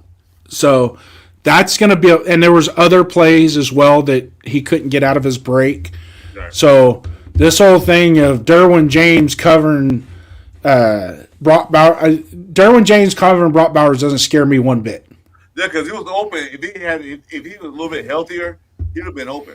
He just couldn't make those cuts, like you said. He couldn't make the cuts. He got his routes, and he couldn't make those jump balls. So he's healthy now. Go ahead. What was the compensation we got for Jacoby? Do you remember? I forget now. 4th and a 6th. A 4th and a 6th. Feels like it was months ago already. That's actually good compensation for that too. Oh yeah. Considering we got 2 picks out of that, I'll take it. We're getting 2 picks and he wouldn't have re-signed with us. I was gonna say we just get a 5th pick. We do it winning, but 4 and 6, 2 picks. I'm happy with that. Yep. Yeah. We're getting 2 picks, and he wouldn't even have signed with us next year. So we would have been -1. We would have been -1 on that whole deal had we not traded him. And that's what we do. We don't trade the guy at the last minute, and then we lose him. Then we get nothing for it. No, at least we got something for it. We got fucked with Derek Carr because we just fucking let him go. Yeah, that's what I'm saying though. Yeah. We let people go like we got something for him at least. A 7th-round pick, I don't matter, but get something for him. Yeah, you're right, Rock. Too. The Chargers versus Raiders history is greater than all of us in these teams. They have to put up a massive fucking fight. That's what I hope for. I just please make it competitive. Like, don't let them blow us out. Yeah, make it so I can turn my game off. I can turn my game off watching the game. Don't make that watch the game and watch that. Yeah. Wins and losses at this point don't matter. It's whether or not we could be competitive and progress. And let's see what we get. I mean, this is Spytek's challenge right now, right here, right now, because Spytek's still going to be here next year. Okay, this is his challenge. Okay, who out of those 25 people that are going to hit the free agent market are you even going to make an attempt to bring back next year, or who wants to come back next year? Well, yeah, let's see who buys in. Let's see who buys in to wanting to be a part of this process, and let's see who's capable of being part of this process. Hey Jeff, do you have the free agent list pulled up? Who's the free agent just coming up? Do you have that still pulled up? No. Oh, okay. I'll tell you. I don't bring back none of them. Oh, from our team? Yeah. I mean, there's a couple you're going to want to keep, but as far as like the Parhams, the Meredith, Putnams, maybe Meredith. Maybe you could see keeping him possibly. Meredith's a good swing. He's a good swing guard. He can play. Yeah, but on defense, Kuntz, see you later. He's gone. Right. As a Yeah. backup, not necessarily going there to start, but he's a Yeah. good backup. So We keep Devin White. Yeah, seeing definitely. as though we're on X Factors, I want to just throw my X Factor in there, and I've been hyping him up for the last couple. I'm sticking with Snowden. I'm going with Snowden again as my X Factor. That's a good one. That's a good one right there. Good one. I think he's just shown so much in the last couple of weeks. Yeah. He's been all over the field. He's been involved in almost every play that's been going on. Oh my God, I don't believe that. What? I'm watching a UFC game. Uh,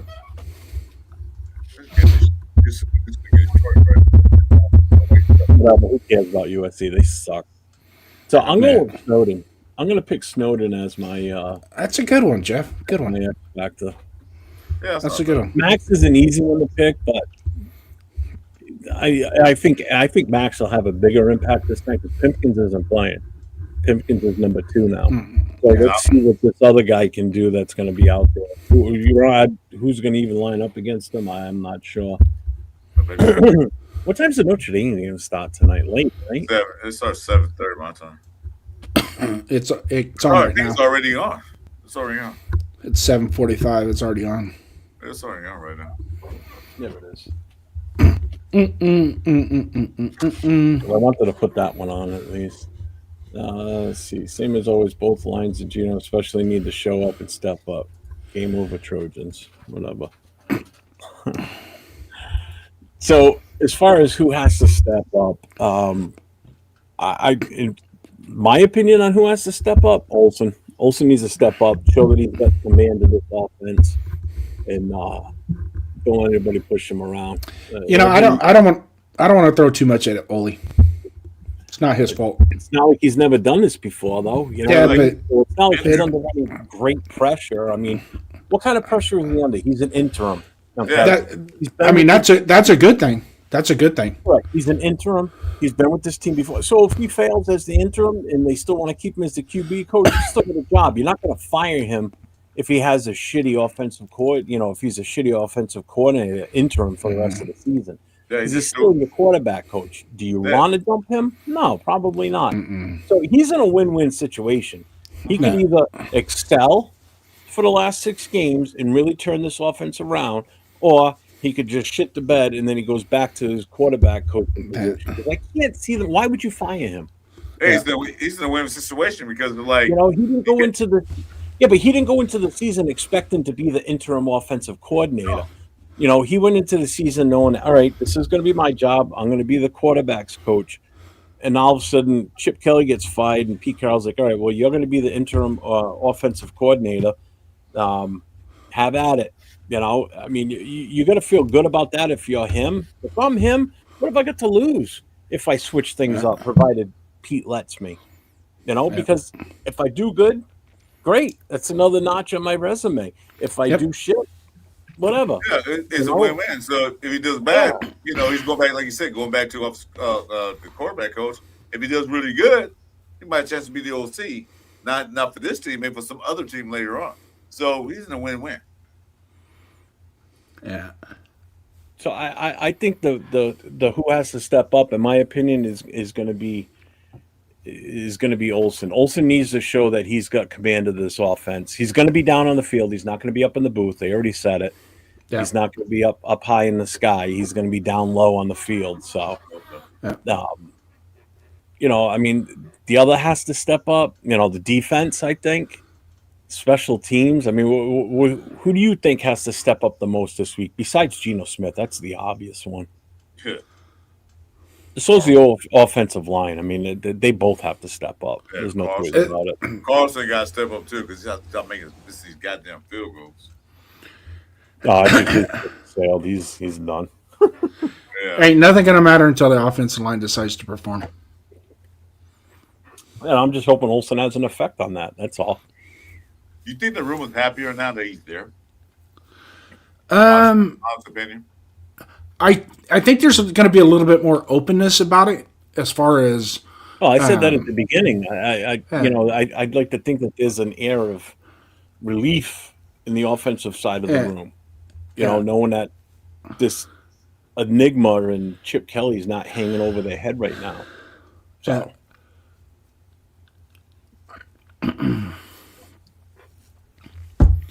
Well,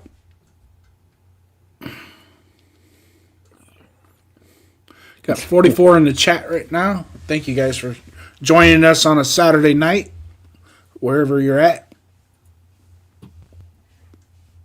And I got one more segment before we get into the predictions and such. So, LA crowd advantage, Raider Nation takeover, as we all know, when we go to LA to play, whether it be the Rams or the Chargers, we always black out the stadium. We've never won in SoFi in regular season. With the crowd. We actually won COVID year Yeah. when there was nobody in the stadium. Yeah, was that preseason? It though, or was. was that- No, we never play the Chargers in preseason. Come on now. They put a mannequins in the stadium. No, I thought it was the Rams we played. No. Remember they threw two fade passes in the end zone and number 31 broke them up. To be honest with you, I don't even remember much on the. It was a COVID game where they had to. Well, I was fake. in the hospital during that They season. put mannequins up there. And November of 2020, I think it was when we played there. And yeah, we won. So how much does the LA Raider crowd really help this team, you think?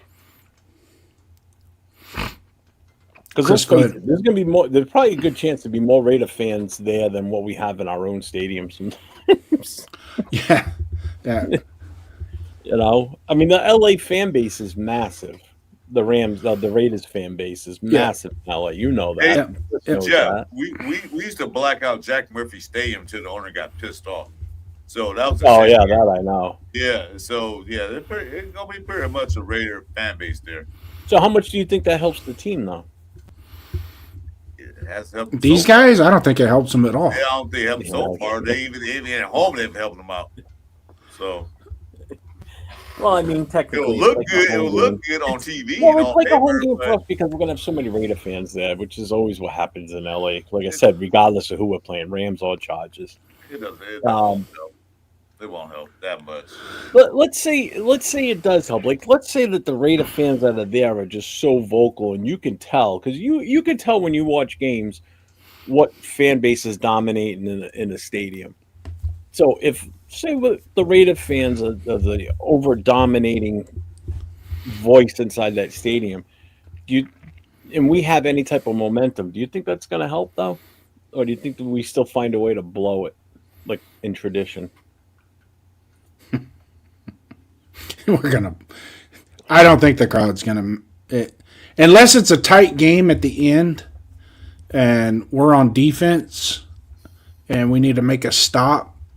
There might be a little bit of juice there, at least on the defense. I can tell you this: Gino's going to get booed tomorrow, and the Charger fans are going to be going, "What the hell?" I wouldn't be surprised if everybody stood up and went like this to him at SoFi. What are they going to do? What are they going to do? Kick out 40,000, 50,000 people at one time? They gonna throw the bird at him. I wouldn't doubt it. And actually, the code of conduct, giving hand signals is not part of the code of conduct. What happened with that was the guy was actually saying stuff to him, and that's why they give him a code of conduct. Well, I saw somebody post something on Facebook. You know, it was like they shared someone else's post, and it was supposedly the person that was sitting near, not too far from this person that got the ticket and this whole hype thing. Yeah. And I guess what was being relayed, expelled out onto the field, was pretty damn vulgar, supposedly. I don't know how true it is. I'm just going by what I read in the article or in the post. If it's true, it's true. If it's not, I apologize, but I'm just putting it out there that's what I read. Not everything on the internet is real. Remember that, folks. So it's all on how you take it. But I'm just saying that's what I saw. I saw in that post. I have no idea. I wasn't there, so I can't say yes or no on that. But that's just what I saw. I saw worse with Andrew Walter coming off the field, out of the stadium at the end of the game, walking through the tunnel. My God. They had to put 4 cops around him. And I know we said this last night, and it's just the certain fans, not necessarily just Raider fans, but in any team, they're a little soft. they're a little softer on the edges. You know what? Take whatever. If someone on the field wants to yell at you, man, go for it. Go. He paid. He paid. He has a right to yell at you. He's paying your salary. You know, I heard that before. I'm a taxpayer. I pay your salary. Well, guess what? I'm a ticket buyer. I pay your salary. So shut up and take my comments. And they're handing out the citations to everyone. Hand them out as they walk out. You go, you take one. Everybody got one. They got a big old stack of them already filled out. Here, you get a citation. You get a citation. Yeah. Oakland, they didn't give you citations. They just come up there and wrap you with the stick and throw you in handcuffs and yank you out of the stadium. Well, but you actually had to do shit in Oakland to get. I mean, yeah. But you know, the other thing too is when does it become a security issue? You know, like a security issue meaning, and not so much. I'm talking about like after the game. You know, just because you know how fans are, man. Some people are just so fanatic.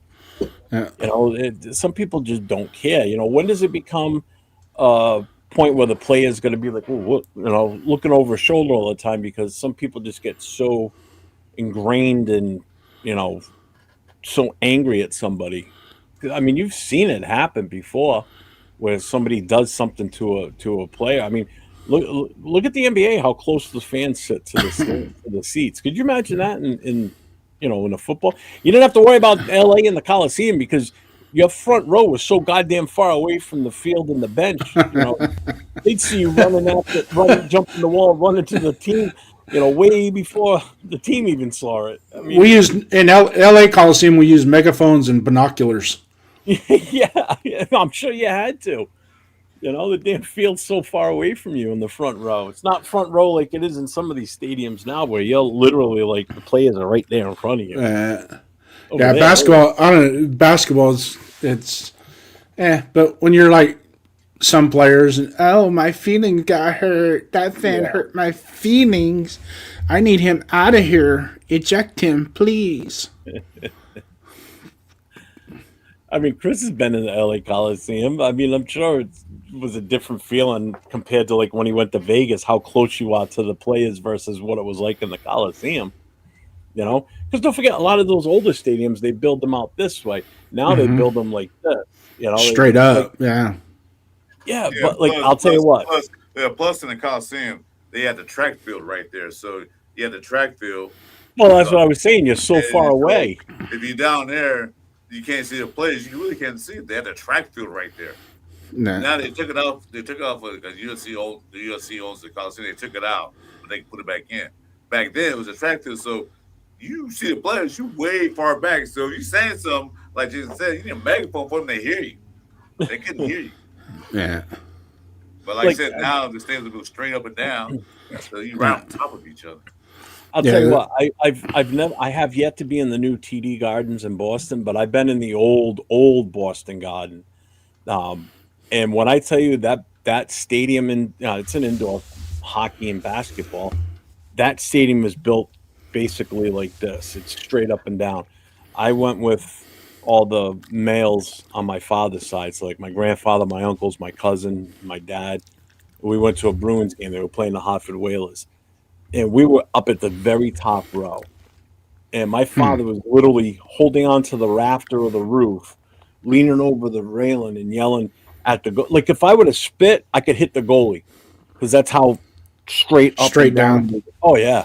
Mm-hmm. Yeah, I mean, the view of the game was awesome from where we were sitting. But if you lean over the railing and spit, you're going to hit the ice. Yeah. It's not going to land on a seat below you. That's how that stadium was just built. It was just such a weird feeling to be like that. Now you go into a stadium now and you know you're sitting in the top row and you're so far back away from the field, it's insane. Yeah. You know, you felt like you were 2 miles away from the field in the Coliseum. It did. Now, I've been to the Coliseum, but it was during the summer and we just went to the entrance. They had it gated off. I couldn't get out onto the field, but I was able to stand there and look in. At the Coliseum, you need to bring binoculars, man, and say what player was that? You can't see him. So it was far back. And then the crowd noise didn't affect the game because, like I said, the teams on the field couldn't really hear them because they're so far back. unless the game that one of the games that I went to when we played the 49ers, there was 95,000 people there. Well, that stadium holds what, like 106? 105. Yeah, it was 105. I knew it was up there. I knew it was over 100. Yeah. And we had to get to, I think we had to get to 90, we had to sell 91,000 seats to get a blackout lifted. Yeah, it was like 90, That's a lot. 90 plus. Yeah. To get on TV. That's why the game was always blacked out there, right? Yep. Yeah, Yep. that's out there. That out there was pissed off about. He said want to cut the seats down and get luxury box in there. They did. The last 3 or 4 years they did move the stadium. They moved the football field down into the corner, and then they had those bleachers out there. And then, yeah, the bleachers at the other end. It still holds 85,000. Yeah, it was still enough. An enormous amount of people. You had to. Yeah, Even they had to sell a ton of tickets. They couldn't, even during our Super Bowl run, they couldn't sell it out. Yeah. All right, in 83, we did pretty good with ticket sales. 84, 85, we still did pretty good. Yeah, it wasn't. That was the Super Bowl run. And then when Bo Jackson came along, nobody would go to the games until Bo Jackson showed up, and all of a sudden they were packing the stadium when he was playing. When Bo Jackson finished baseball season, then the ticket price, for hypothetical reasons, say the ticket price was $100 before pre-Bo. When Bo got there, it was $250. It went up like ticket price. High. I'm like, what the? Hey, does Notre Dame normally play Stanford in the rivalry game every year? It's a traditional game. I wouldn't consider it much of a rivalry, but it's a traditional game. No, because that's what this weekend is. It's all the rivalry teams playing. Like today was Ohio, Michigan. I always thought USC and Notre Dame was a better quote unquote rivalry. Notre Dame is very sporadic with the 70s and 80s. Stanford was really good, but when the 90s started coming around, they really kind of fell off, and the Pac-10 wasn't, or Pac-12. It was Pac-8 to Pac-10 to Pac-12. It just it didn't jive, and Notre Dame always had, really they had good teams, especially like in the early 90s. Lou Holtz always had good teams, but I never really thought of Notre Dame and Stanford being a quote unquote rivalry. Notre Dame was the most visualized rivalry, because they were two big schools. USC is that big private school. Notre Dame has tradition, so that was the biggest game. The Notre Dame to Stanford. I don't know. I don't see that's a rivalry game. Stanford versus Cal is a rivalry game, because only Notre Dame rivalry is USC. That's really their rivalry game. Well, and then Notre Dame and Miami. Jason, you still like USC is a rivalry game, but it's not a rivalry game like that. It's a cross-town rivalry. It's a battle for LA. So the Notre Dame USC, I think, is a bigger rivalry than even the UCLA USC game. Okay. So all right, go ahead, Jason. Now, I'm done. I was saying, let me finish. So, yeah, I think that's the biggest television rivalry game too. On top of that, because both big schools both bring a lot of income to the networks. That's why they already got their own station. Was it Peacock? So. Oh shit, he don't look good. Who's number 4 for Notre Dame? Is that Love? Yeah, Jordan Love. Oh, he's a beast. He is in some serious pain right now. That's not good. No, he's he's kind of a front runner for the Heisman too right now. I don't know if you're going to see him the rest of this game after this one. What happened? He spins, gets hit. No, but going back to Notre Dame rivalries, I think the Notre Dame Miami is more of a rivalry because of the history. And if both teams are comparable, it becomes a rivalry setup. The game becomes a rivalry. I don't think so. Only because of the Catholics versus Cons and I think he's got broken ribs. All that. I don't think so. I think because the history of USC and Notre Dame, they battle each other every year from day one. It's like go back in history. The Miami, whatever, that's college. This is NFL. All right, predictions and final thoughts. What do you guys got for predictions for this game tomorrow? In the chat, chime in too. I know you guys did it earlier in the chat. I can't go back. It's already going off the screen. It was that long ago? So I know Frank Webb has got his Raiders winning a close one, 23-17. I got us losing 27-16. Okay. I've got us winning 30-24. Hey, you're stealing my shit, man. No, you said 30-21. I said 24.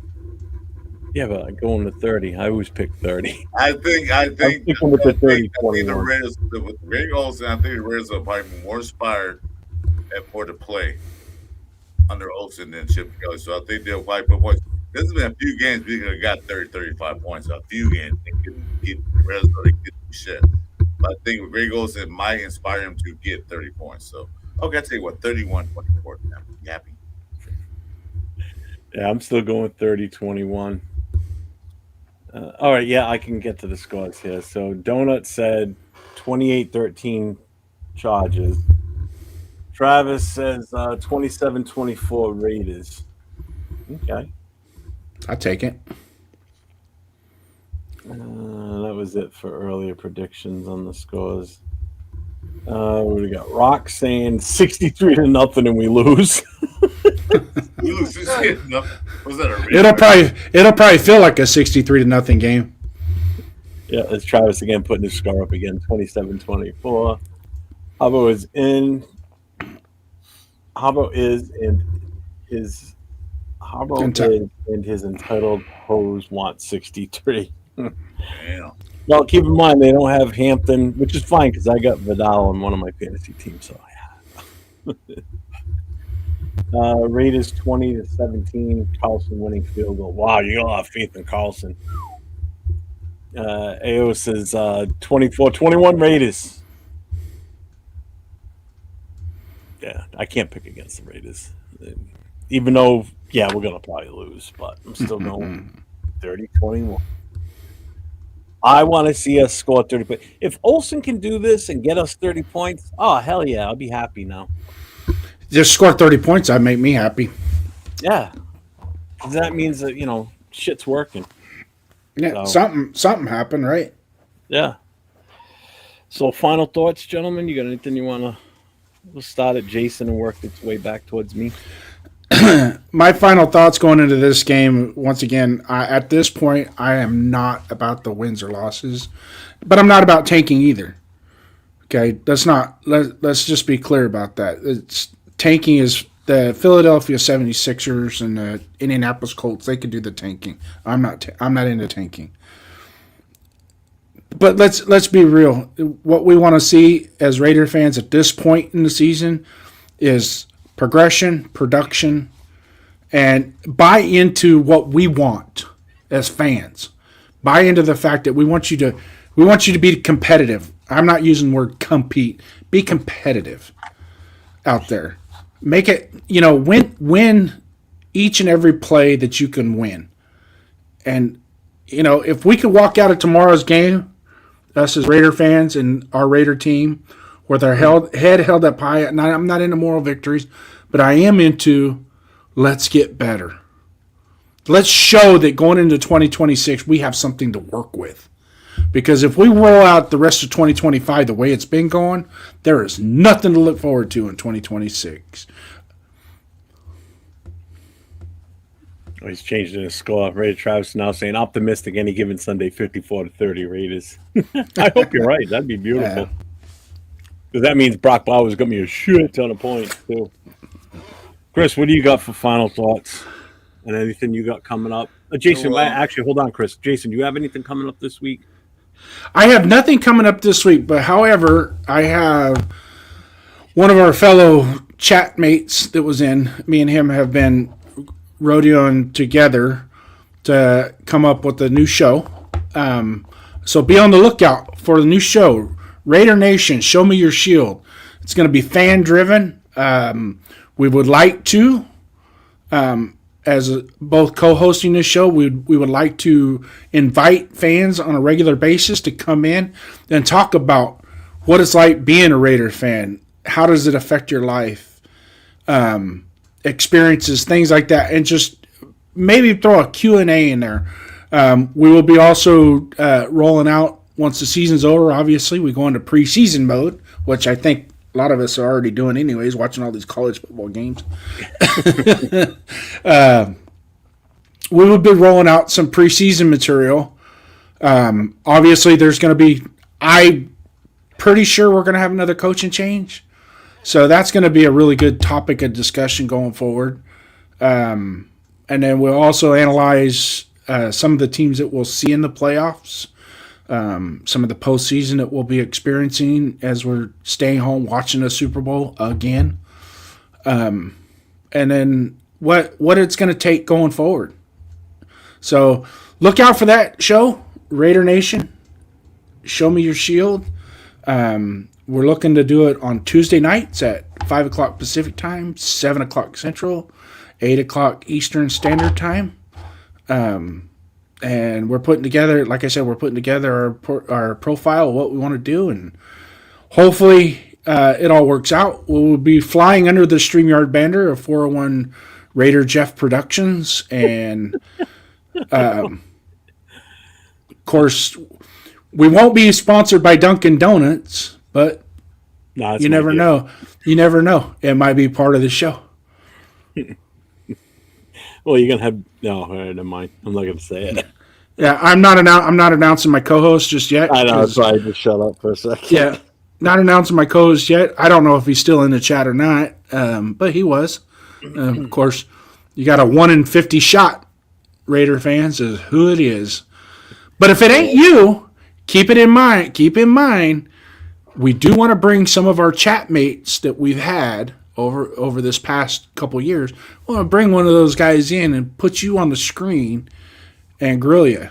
There'll be a lot of knowledge-based questions, or as they like to say, know your history. Mm-hmm. See, that's what I wanted to do when I was still at the Booster Club. I wanted to do a special every month. I would interview one Booster Club member, but nobody ever wanted to do it, so I never did it. Yeah, But yeah. this So is far, so I mean, hang on. I've gotten a lot of interest. Rosetown. I didn't mean to hit it that time. I was gonna wait till you were done. That's all right. But yeah, All right, well, we've got a lot of. Make sure you guys get over to Jason's channel. Raiders First Downs. First Downs. Hit the notification. Hit the subscribe. Hit the thumbs up. So when that show does launch, you'll know about it. Go ahead, Chris. What do you got coming up? Oh, sorry, Jason. Were you good? I'm good. That was a long thing, so I totally forgot what I was going to say. So, nothing. My final thoughts? Nothing. Tomorrow I got a show with Radio Nation Jason at 8:30 a.m. Pacific time, 11:30 Eastern. We're going to do a quick show right before the game start. That's it. Monday I got a show with you, Monday Morning Quarterback, to recap the game that what happens. And Tuesday night we got the show with me, Chewy, and Ray J. Jason. We can make it. Called the Cover 3 show. That's at 6:30 p.m. Pacific time. Once again, 9 Eastern. That's all I got. My final thoughts. I lost all the training track because Jason was talking about his show. I was like, what the hell is I going to say? But my final thoughts is this. I want to see us play a little better. Stop making those stupid mistakes. Get in the red zone and not kick field goals. Not relying on Carlson and whatever he's doing this year. I need us to get in the red zone. Show a commitment to. If you're gonna run the ball, show a commitment to running the goddamn ball. If you're gonna do a little short pass, commit to that. Stop giving up on because it got you a 1 yard loss. Okay, it didn't work that time. Try it again, a different metric. That's what I want to see.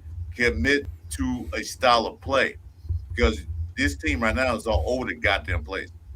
Are we a running team? No, because we can't stay with the running game. Are we a pass team? No, because Gino throws an interception and we get sacked. So I want to see commitment to a certain phase of the game and do it. You know, where we win or we fail, fine, but don't get away from it. Keep going. Because I see, because what happens is we keep running the ball, you wear a defense out. Well, I don't know about offensive line wearing a defense out, but you can wear them out. I just want to see them commit to a play style. We don't have an identity. So let's see if Olsen can bring that play style into the fold. That's what I want to see. I am done. Excellent. Make sure you guys get over to Chris for Raiders. Make sure you hit that sub, hit the notifications, hit the thumbs up. He's got a show tomorrow. He's got a show with me on Monday, the Monday Morning Quarterback. He'll be on Tuesday night with the Cover 3 with him, Raider Nation Jason, and Chewy. So make sure you hit those notifications so you know when he's going to be coming live. Go ahead. And one thing, I'm gonna do a quick pull up to do a live so I can shave my damn nose hair since you guys like talking about my nose hairs. Oh, Okay. Jesus Christ. Final thoughts for me and predictions. I already gave my prediction 30-21 Raiders win. Final thoughts. I will have my show on Monday with Chris, the Monday morning quarterback. I'll be on Tuesday night with the most notorious, along with Leo, Raider Will, and James. Wednesday night, Raider connection between with myself, Cheeto Linus, Jay from Just Raiders Baby, and Nate LV Raider 10. So, and then we'll be on Thursday night, myself and Nate on the Raiders Coast to Coast. As far as a final thought, well, I'm sorry, I want to cut you off. Jason, what time you do the show? Is it Tuesday at what time? he's on mute. There you go. What time? What? What time you do the show Tuesday nights? It'll be Tuesday nights at 5 p.m. Okay. Pacific Standard Time, 7 o'clock Central, 8 o'clock Eastern Time. All right. Are you starting at this Tuesday or you don't? No. Okay. We're gonna be running through some stuff this week, doing some drills, kind of plotting together points and consistencies and things. And I just the conversation. I've known him for about a year now, over a year, and had a lot of good conversations with them. And it will be a natural flow with him. And it's just, I'm still going to be a part of the 401 Raider Jeff Productions Saturday nights. Thanks, Cal. On, what's it called? Last Call Podcast. It's right there above your head. Yeah, it's right there. What's it called? Yeah. You guys are old letters. You guys are too easy. I've had some time for this. And then open mic nights, I might drop in every now and then. It just depends. I mean, it's gonna be a long off season, boys. It's gonna be a long off season. You thought last year took forever. Woo! Next year's gonna feel like centuries. We got a lot to talk about when the season's finished. We got a lot to talk about, especially when it comes to the mock draft. So, Jason, I hope you join me for another mock draft season. Yeah. Schedule permitting. I've got. Well, I'll hit you up. I still want to let's do it. Schedule permitting. Most of the stuff I've gotten for this year, I've gotten taken care of. Next year, I'm going to kind of open up a little bit more. Hell, I might even go back to work just to give me something to do. You gonna be a rent-a-cop? No, fuck that shit. Well, anyway. So make sure you guys, if you like this show on Saturday nights during the season and the Monday morning quarterback, make sure you don't miss another episode this season, because once the season's over, these shows will be taking a hiatus because there's no sense in doing a Monday morning quarterback. And the last call on Sunday night, on Saturday night, will probably be halted in the off season. May do something different during the off season. But again, this show here is mainly for setting up the talk about the game on Sunday. That's what this vision was always about for Chris and I with the last call, was a Saturday night show to talk about the Sunday game. It was the last call to do a show before the game. Monday, obviously, Monday morning quarterback is exactly what it is. We talk about the game that just happened on Sunday. So once the season's over, these shows will be on the shelf until next season starts getting closer to roll around and we start getting into it. If something breaks, then maybe we'll come on and do stuff. But other than that, these two shows will be shelved for a little bit. So make sure you guys hit those notifications so you know that we're on every Saturday night and every Monday too. I just want to say real quick my final thought here. I know there's one. I know the chants for the Raiders are always just win, baby, but there's one you haven't heard in a while that's been kind of pushed aside right now, and I want to get us back to saying that again once the team is where it should be. Because right now, commitment to excellence doesn't mean the same thing anymore. No. Commitment to excellence is almost like it's a thing of the past. It's part of Raiders lore. It's part of Raiders history. there's not much excellence coming out of this team the last 15 plus years. We've had some okay seasons. We've had some real bad seasons like this one here that we're experiencing now. So let's just hope that we can get this shit turned around and this team can get back to upholding that commitment to excellence. Because right now there is no commitment to excellence. I don't see any excellence on the field whatsoever from any position, from top to bottom. And that's what we're lacking right now. So hopefully the Raiders can get back to that so we can stop pushing that again and stop really living the commitment to excellence mantra, because right now this team is not that. So until next time, everybody, stay safe and go Raiders. Raiders. Raiders.